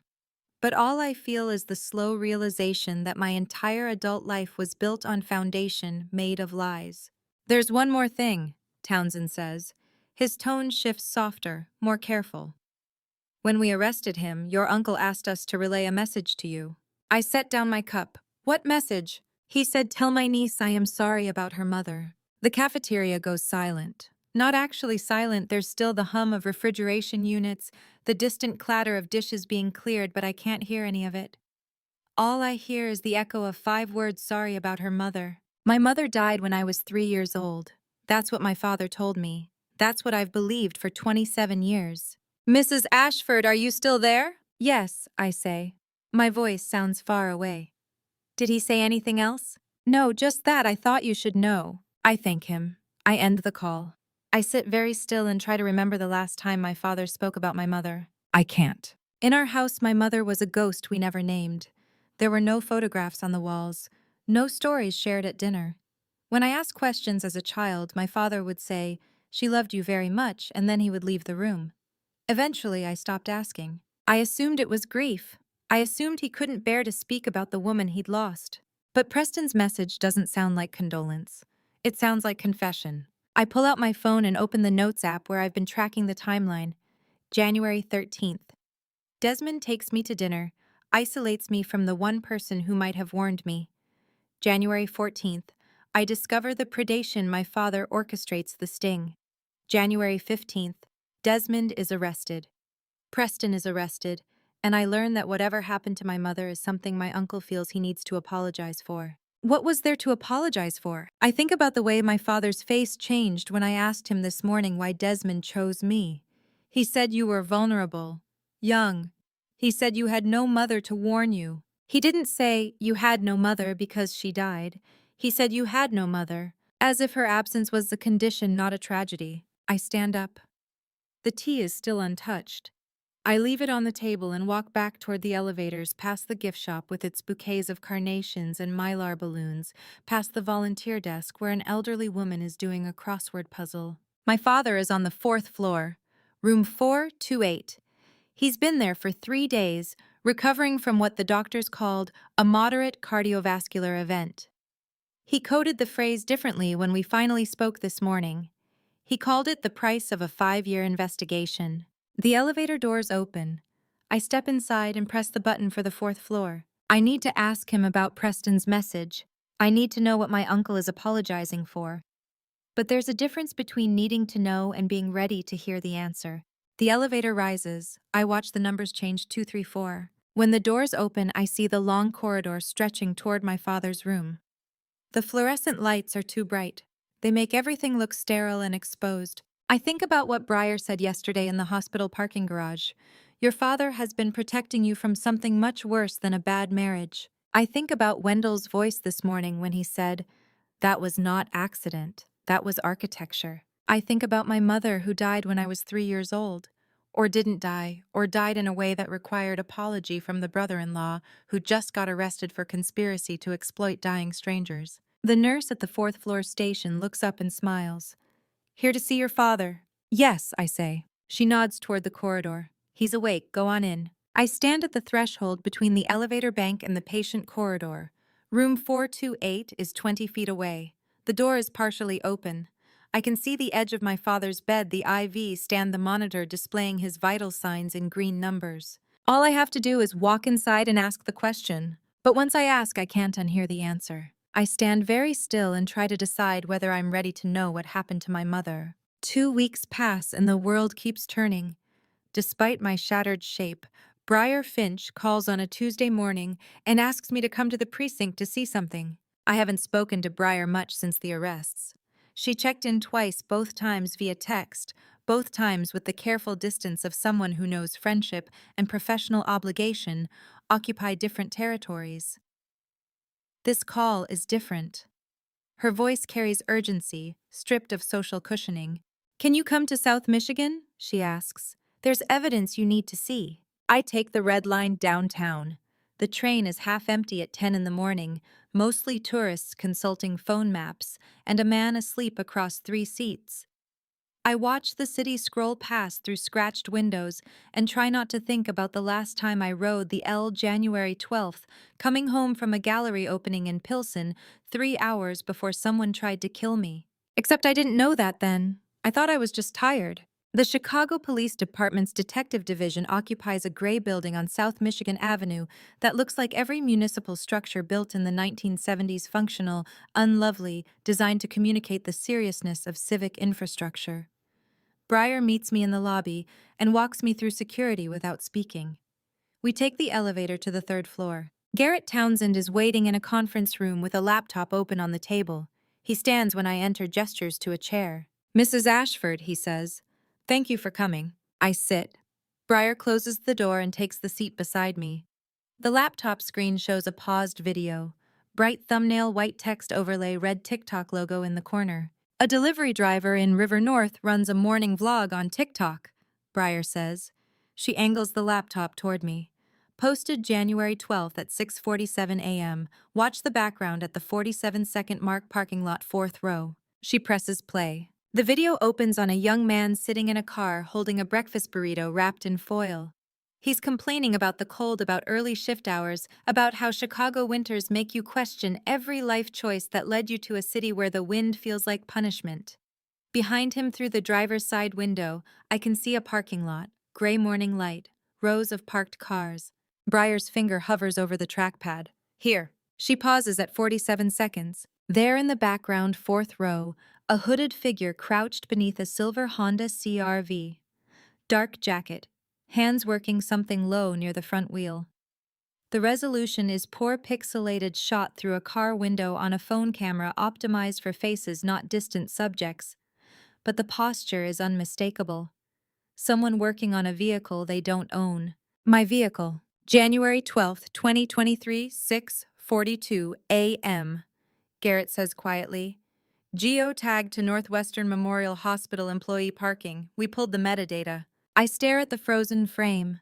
The figure's face is obscured by the hood turned away from the camera. I can see gloved hands, the edge of a dark jacket, the angle of shoulders bent to a task. 3 days before your father's stroke," I say. Garrett nods. 3 days before the digitalis poisoning. Same week as the delivery driver's video. We believe your uncle hired someone to sabotage your vehicle. Briar pulls up a second window. On the laptop, screenshots of text messages. Green bubbles on a black background. The contact name is listed as unknown. "Burner phone text recovered from Preston Lockwood's laptop," she says. "Deleted from the phone itself, but backed up to cloud storage he didn't know how to disable. Watch the dates." I read, January 10th, target vehicle confirmed. Silver CRV Illinois plates. January 11th, location verified, employee lot Northwest Memorial, early AM window best. January 12th, done, brake line compromised, she won't make it past highway speed. January 12th, payment as agreed, no further contact. The room is very quiet. I can hear the hum of the laptop fan, the distant sound of phones ringing in the bullpen outside. Resolution is not good enough for facial identification, Garrett says, but timestamp and location are geotagged. Paired with the burner phone texts we recovered from your uncle's laptop, we can establish intent, means, and timeline. Someone tried to kill me 3 days before they tried to kill my father, and a 22-year-old delivery driver filming breakfast commentary accidentally documented attempted murder. You have to understand the absurdity: a delivery driver filming himself eating a breakfast burrito while complaining about Chicago weather just handed prosecutors a second attempted murder charge. Digital exhaust, inadvertent witness, justice via algorithm. Why didn't the brakes fail, I ask. Garrett exchanges a look with Breyer. We had your vehicle towed and examined by a forensic mechanic. The brake line was scored damaged, but not severed. Whoever your uncle hired either lost their nerve or lacked the expertise to finish the job. You were driving on compromised brakes for 3 days, but they held. I think about January 15th, driving to the hospital after Desmond called to say my father had collapsed. The way the brakes felt soft when I stopped at the light on Superior Street. I thought it was anxiety making my body unreliable. It was sabotage making my car a weapon. Preston wanted both of us dead, I say. Breyer nods. Brake sabotage targeting you on January 12th. Digitalis poisoning targeting your father the same day administered by your husband. 2 separate murder attempts within hours of each other. The timeline establishes conspiracy. Preston wanted both you and Wendell eliminated to secure the $28 million estate without legal challenge. Garrett closes the laptop. The state's attorney is amending the charges. Preston Lockwood will face 2 counts of conspiracy to commit first-degree murder, plus the financial exploitation and forgery charges already filed. Trial is scheduled for March. I stand. My legs feel distant, as if they belong to someone else. Thank you for showing me. We'll need you to testify, Breyer says gently, about the brakes, about the timeline, about what your uncle had to gain. I know, I say. She walks me back to the elevator. We don't speak until the doors open. Are you okay? She asks. I don't know how to answer that. My uncle tried to kill me. My husband tried to kill my father. A stranger on the internet saved my life without knowing it. Okay is not a category that applies anymore. I'm functional, I say. The elevator descends. I walk out of the precinct into late January cold and check my phone February 5th, 2023.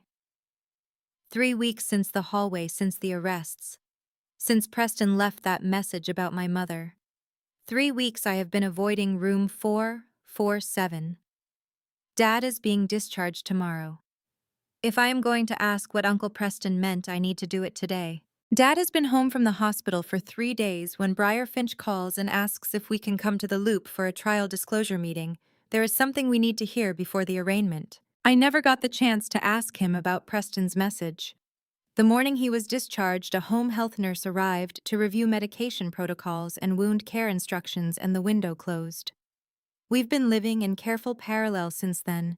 Me in my old bedroom upstairs, him in the first-floor study, converted to temporary recovery space.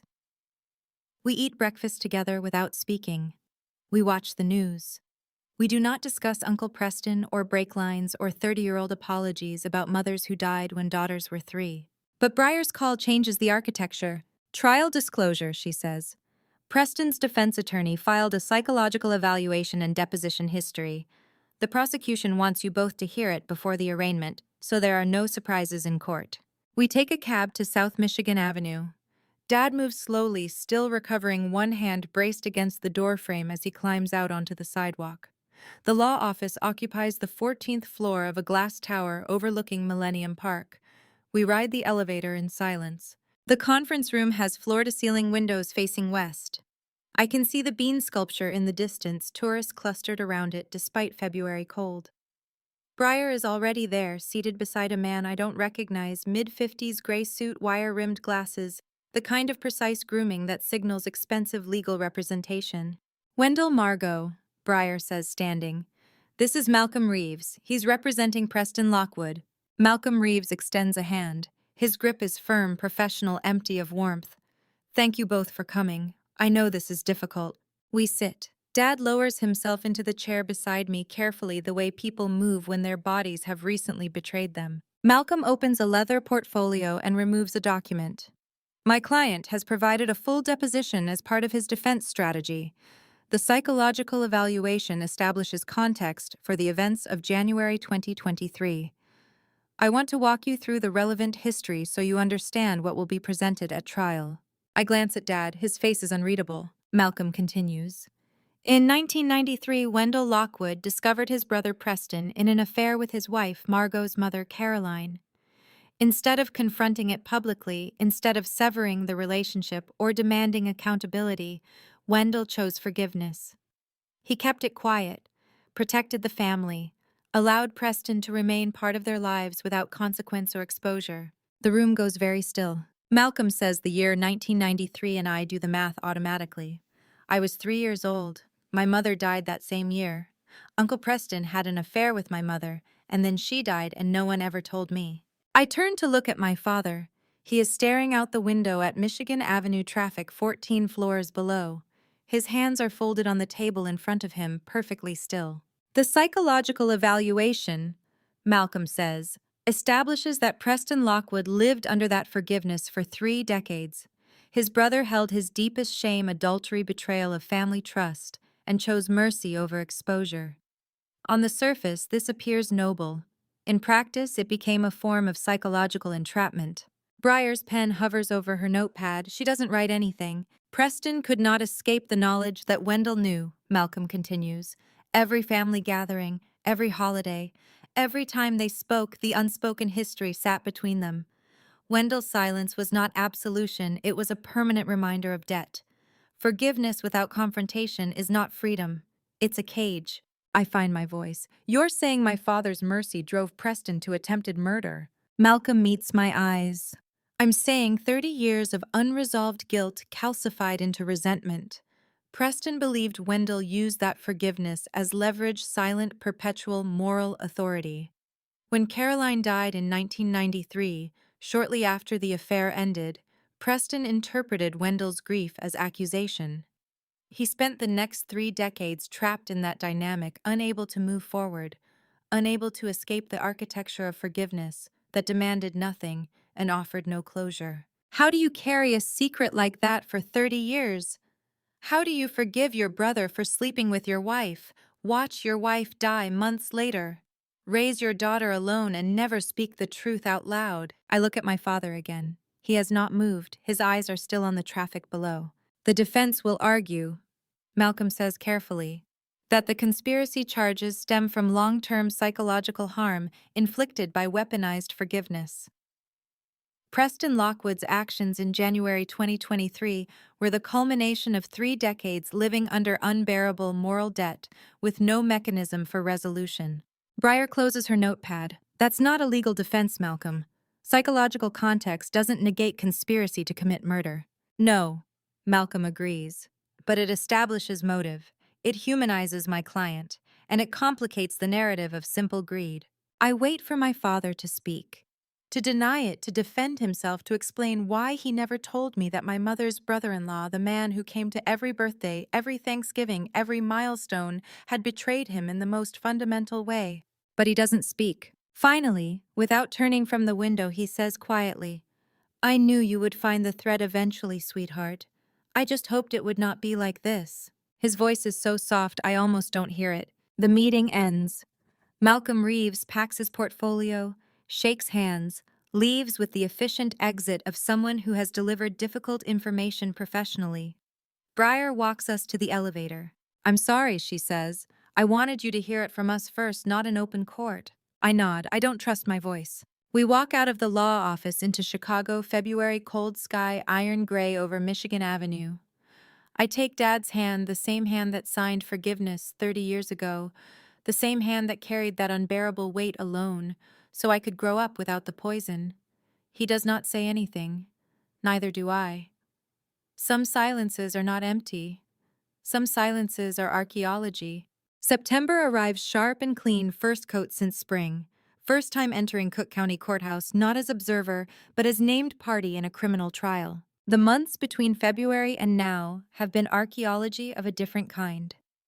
Dad and I learned to live in the same house without the weight of unspoken history crushing us. We talk about my mother sometimes now, carefully, in small doses, the way you handle something fragile that has been buried too long. He tells me she loved jazz music and hated cilantro and had a laugh that made strangers smile. He does not tell me about the affair. I do not ask. Some truths require time before they can be touched. But today is not about the past. Today is about watching two men face consequences. Courtroom 5. O6 is smaller than I expected. Fluorescent lights, wood paneling gone dull with age, rows of benches like church pews. I sit in the front row beside my father. Breyer is 2 rows back in her professional capacity as contract lawyer assisting the prosecution. The jury box is filled with 12 faces I have memorized over the past 3 weeks: a postal worker, a retired teacher, a woman who works in IT, a man who raises orchids. Desmond sits at the defense table in a gray suit I have never seen before. His hands are folded on the table in front of him. He has not looked at me once today. Preston sits at a separate table with Malcolm Reeves. He looks smaller than I remember. Older, diminished. The prosecution calls Celeste Harrington. She walks to the witness stand in a navy dress, hair pulled back, no jewelry. She places her hand on the Bible and swears to tell the truth. When she sits, she finally looks at me. Her face is calm. The prosecutor walks her through the timeline. How Desmond approached her 2 years ago. How he initiated the relationship, professional at first, then personal, then coercive. He found my mistake in the 2019 audit, Celeste says. Her voice is steady, clinical. Epinephrine dosage miscalculation. The patient survived, but it should have been reported. He told me if I helped him, the file would disappear. If I refused, he would send it to the state licensing board. The prosecutor nods. And what did he ask you to do? Electronic order forgery. He needed access to patient medication records without triggering pharmacy flags. Specifically, he wanted Wendell Lockwood's warfarin dosage increased incrementally enough to cause hemorrhagic stroke, not enough to raise automated alerts. I hear my father's breath catch beside me. And did you comply? Yes, Celeste says. I altered the electronic orders on January 11th. Desmond administered the increased dose on January 12th. The defense attorney stands for cross-examination. He's younger than Malcolm Reeves, sharper, more aggressive. Ms. Harrington, he says, if you were so afraid of my client, why are you testifying against him now? Celeste is quiet for a moment, then she looks directly at me. Because I looked at her, she says, and remembered when I used to be a person like her. Before I let that man hollow me out, before I forgot what it felt like to be whole. Celeste looks at me and I see it, the recognition. She is not apologizing to the court. She is not performing contrition for the jury. She is looking at me and saying, I was you. I could have been you. He does this. This is what he does. Desmond stares at me throughout the entire 40-minute testimony. I never look away. The prosecution rests. The defense presents character witnesses for Preston neighbors, former colleagues, people who describe him as quiet, reliable, wounded by his brother's lifelong moral superiority.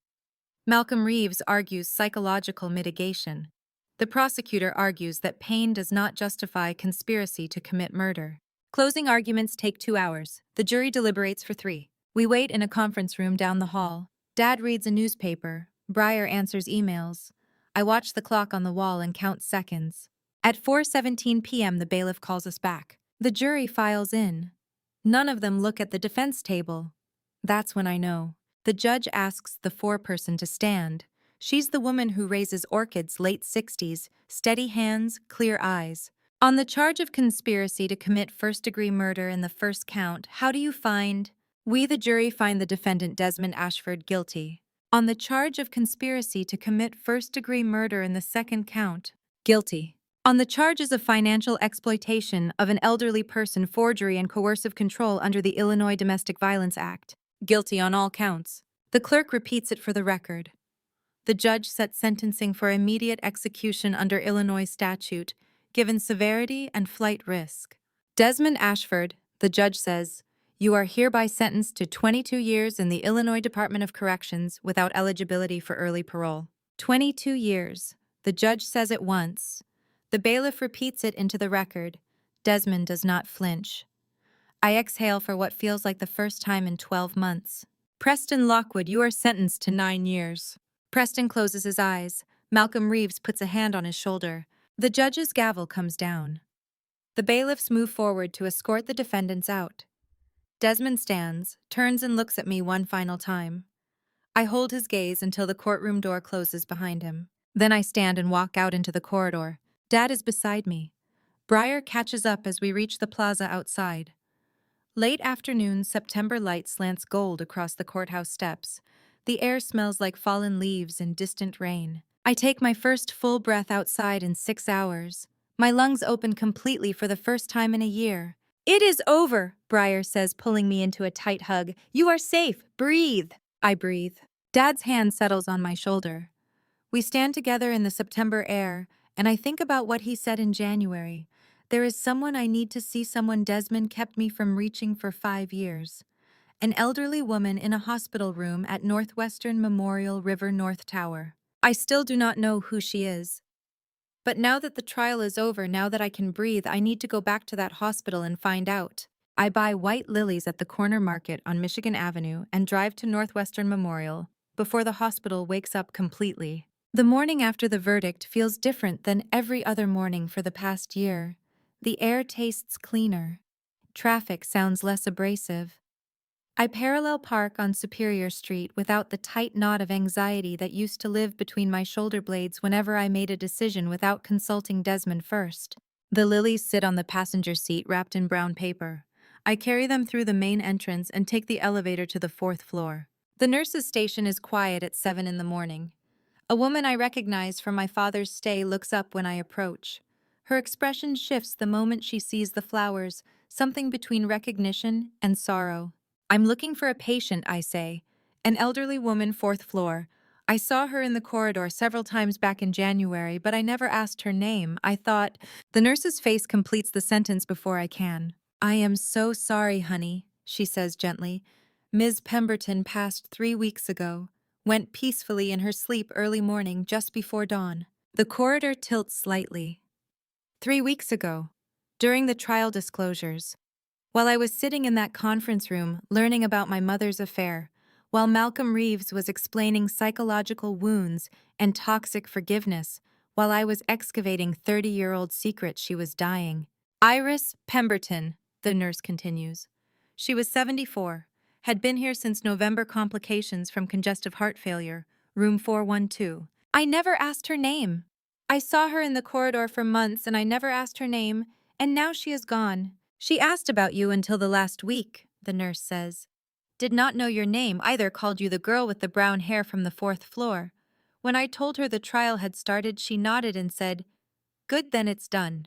Went to sleep that night and never woke up. Good, then it's done.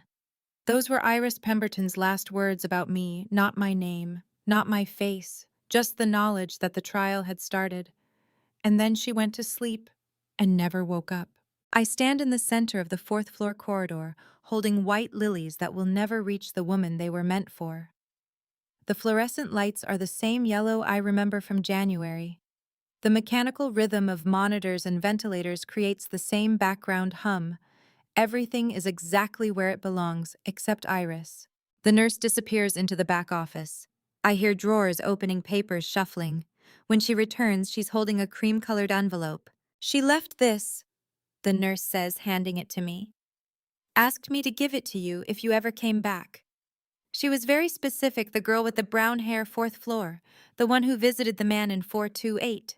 The envelope has no name on it, just a single line in careful script, the girl with the brown hair, 4th floor. I take the elevator back down, walk through the lobby, push through the glass doors into September morning air that smells like exhaust and lake water and the last gasp of summer before autumn takes hold. There's a stone bench outside the main entrance. I sit and open the envelope. Inside is a single sheet of lined paper, the kind you tear from a spiral notebook. The handwriting is shaky, but deliberate, each letter formed with visible effort. Dear girl with the brown hair, I never learned your name. I only knew you as the girl with the brown hair who stood in the fourth-floor corridor and looked straight back at people. My daughter had eyes like yours once before she learned to look at the floor when her husband spoke. Before she stopped visiting me because he said hospitals made him uncomfortable. Before she disappeared into a marriage that swallowed her whole. I saw you looking at your husband in January. I saw the way you held yourself careful, contained like you were trying to take up less space. I saw him touch your shoulder and watched your whole body go still. But you looked back. You did not look at the floor. You looked him straight in the eye. And that told me everything I needed to know. You had not disappeared yet. There was still time. I wanted to say something. I wanted to walk up to you in that corridor and tell you what I saw. But you were a stranger and it was none of my business, and I have spent 74 years being polite and minding my own business while women disappeared right in front of me. So I am saying it now. I saw you. I saw what he was doing, and I saw you looking back. If you are reading this, it means you came back. It means you survived whatever was happening in January. It means you are still here. How many women has Iris seen in hospital corridors over her lifetime? How many daughters? How many strangers with eyes that had not yet learned to look at the floor? And how many times did she stay silent because it was none of her business? I keep reading. So here is what I need you to do: live well for yourself. Not for him, not for anyone who tried to make you smaller. For yourself. And if you ever see someone standing in a hospital corridor with those same eyes, the ones that have not learned to look away yet, say something, even if it is none of your business, especially then. The girl with the brown hair deserves to know someone saw her. Signed, G. I read the letter twice, 3 times. The signature is just a single letter G, not Iris, not her full name, just G. I fold the letter, single sheet of lined paper, careful script signed with a single letter that contains an entire lifetime of silence and witness, and sit on the stone bench for a long time. September wind comes off the lake sharp and clean, and I do not feel cold. I know what comes next. Not revenge, not closure, something else entirely. November arrives in Chicago with low silver sky and brilliant brief cracks of light. I sign dissolution papers at 9:47 a.m. on a Tuesday that feels like any other Tuesday, except it is the last one I will spend married to Desmond Ashford. The family law office is on the 14th floor of a building in the Loop, with windows facing west toward the river. My attorney is a woman in her 50s named Karen Blackwell, who handles these cases with the efficiency of someone who has seen this story too many times to be surprised by any variation. She slides the final document across the desk. Dissolution decree finalized, she says. Under Illinois Marriage and Dissolution of Marriage Act, all marital asset claims are permanently stripped due to fraudulent inducement and coercive control. He has no claim to anything you brought into the marriage or anything you build after today. I sign my name. The pen makes a scratching sound against paper. Karen closes the folder. Ms. Ashford, do you wish to revert to your maiden name Lockwood as part of the dissolution decree? It's standard procedure. We can file the amendment today. I look at my signature on the page. Margot Ashford. The name I have carried for 5 years. The name that became a cage, then evidence, then testimony. No, I say. I am keeping the name I have. From today, it belongs entirely to me, not a title I wear, because I belong to someone else. Ashford is mine now. Karen nods once, sharp and approving. Good. I walk out of the building into November air. No one knows where I am. It used to be a threat isolation control, the systematic severing of every connection that might have saved me. Now it is just freedom. Briar is waiting on the sidewalk with 2 cups of coffee. First day of the rest of your life, she says, handing me one. How does it feel? I take the cup. The warmth bleeds through the paper. Like breathing. December arrives cold and clear. Dad calls me to a board meeting at the company office's small gathering, just the 3 senior partners and the executive secretary who has worked for him for 15 years. Her name is Opal Sinclair, 62, returning from medical leave with the kind of quiet smile that suggests she knows exactly what this meeting is about. Dad stands at the head of the conference table and announces he is transitioning primary operations to me effective January 1st. The partners nod. They have known this was coming since I was a child sitting in the lobby doing homework while Dad worked late. Afterward, Opal hands me an encrypted USB drive. "From your father?" she says. "He asked me to give this to you when it was time." I plug it into my laptop that night. The drive contains 30 years of firm history case files, client relationships, institutional knowledge built over decades. At the bottom of the directory is a text file labeled read_me_first. I open it. The note reads, "Been waiting since you were 7 for you to take this seat, sweetheart. Just did not know how long the road would be back to yourself. Welcome home." Dad's note on the encrypted USB reads, "Been waiting since you were 7. I was 7 years old when I first asked what he did at work. 23 years. He has been waiting 23 years for me to come back to myself." January passes in the mechanics of transition learning systems, meeting clients, understanding the architecture my father built over 3 decades. February brings the first signs of spring, despite the cold light lasting a few minutes longer. Each evening, the quality of air shifting from iron to silver. In early March, I returned to Northwestern Memorial to deliver a donation check to the palliative care unit. 4th floor, same corridor, same fluorescent lights. A woman is standing outside room 412 packing boxes. She is in her early 40s, dark hair pulled back, wearing jeans and a sweater that has seen better days. When she turns, I see she has her mother's hands, long fingers the same way of holding her shoulders. Helen Collier stands outside room 412, packing her mother's effects. Same room, same floor, same fluorescent light. She has her mother's hands, but when she looks at me, she does not look at the floor anymore. "You're the girl with the brown hair," she says. "It is not a question." "Yes," I say, "I'm Margot." "Helen," she says, "Iris was my mother." We stand in the corridor where her mother watched me for months, recognizing something she could not name but understood in the architecture of bodies and eyes, and the way women learn to make themselves smaller. "I am starting a foundation," I tell her, "for people like us. I would like to name it after your mother, after Iris." Helen laughs. There are tears in her eyes, but the laugh is genuine. "She would absolutely hate that," she says. "Mom spent her whole life being quiet, being polite, not making a fuss. Don't memorialize that. Name it after what she told you to do, not after her, after the action." I think about the letter, the single sheet of lined paper, the instruction signed with just one letter. "Speak Up, March 2024. Speak Up Foundation, legally incorporated with $2 million from my personal trust. Pro bono family law representation for victims of domestic exploitation and elder financial abuse. Office space donated by Dad's firm. Intake lines opening March 15th. I sit in my new apartment the night before launch, smaller than the place I shared with Desmond. River North, 3rd floor windows facing east toward the lake. The lease has only my name on it. The walls are pale cream, the color my father loves, the color I never got to choose before. The apartment is dark and still. Tomorrow morning at 9 a.m., the phone will ring for the first time. Someone will call the intake line looking for help, for witness, for someone who will believe them when they say something is wrong. And I know exactly what I'm going to say. "Speak Up Foundation, this is Margot. I am listening." January returns to Chicago with snow sweeping the same diagonal pattern as 2 years ago.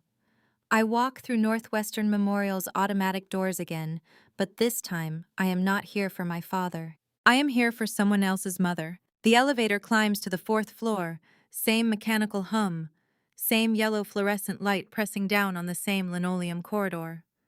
When the doors open, I step into the hallway. I first walked in January 2023, convinced I was completely alone. I was not alone, someone was watching. I passed the nurse's station, past the waiting area, past room 428, where my father lay motionless while I learned the shape of conspiracy and discovered what 5 years of silence had cost me. Room 412 has a different name on the door now, different patient, same light, same hum, same place where Iris Pemberton spent her final months watching strangers in the corridor and deciding one January morning to leave a letter for a woman she would never meet. I pause outside the door, look through the glass pane one silent beat, then I continue walking.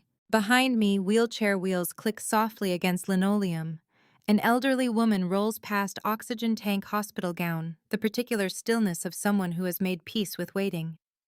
We exchange a nod without words. She does not know who I am. I do not know her name. But we see each other. I step into room 419. The woman sitting on the mattress edge is 78 years old. Her son drained her accounts over 18 months, refinanced her house without her knowledge, convinced her she was too confused to manage her own finances. She holds a stack of legal notices in both hands, eyes red, her entire body carrying the exhaustion of being betrayed by someone she raised from nothing. I pull a chair close to the bed and take out my notepad. "Tell me everything," I say softly. "Start from the beginning. I have time. I am listening." 2 years ago, I stood in this hallway convinced I was alone in what was happening to me. I was not. Someone was watching. Someone saw the architecture of my body. When my husband touched my shoulder, the way I went careful, and contained the way I tried to take up less space. And she left instructions. I did not tell this story to warn you about men like Desmond. I told it so you would remember the woman in room 412. Iris Pemberton never learned my name. She called me the girl with the brown hair. She died 3 weeks before I came back with white lilies peacefully in her sleep, knowing only that the trial had started, knowing it was done. I keep her letter in my top drawer, single sheet of lined paper, careful script despite the tremor in her hands, signed with one letter G. The Speak Up Foundation office sits 3 blocks from this hospital in River North. No name on the door, just a white card on the brick wall that reads, "Sometimes the person who loves you best is someone you have not met yet." Smaller print beneath Speak Up. Even if it is none of your business, just speak. That cold voice in your stomach, the one he calls insecurity, paranoia, oversensitivity, that is not weakness. That is instinct keeping you alive. Trust it. And if you ever see someone standing in a hospital corridor with those eyes, the ones that have not yet learned to look at the floor, you know exactly what to do. Speak up, even if it is none of your business, especially then. And to you listening to my story, remember this. The person who saves your life might be someone you've never met, and the person who destroys it might be someone you love. I spent 5 years ignoring that cold voice in my stomach because I thought love meant trust without question. Don't make my mistake. When someone tracks your every move, edits your words, isolates you from people who care, that's not love, that's control.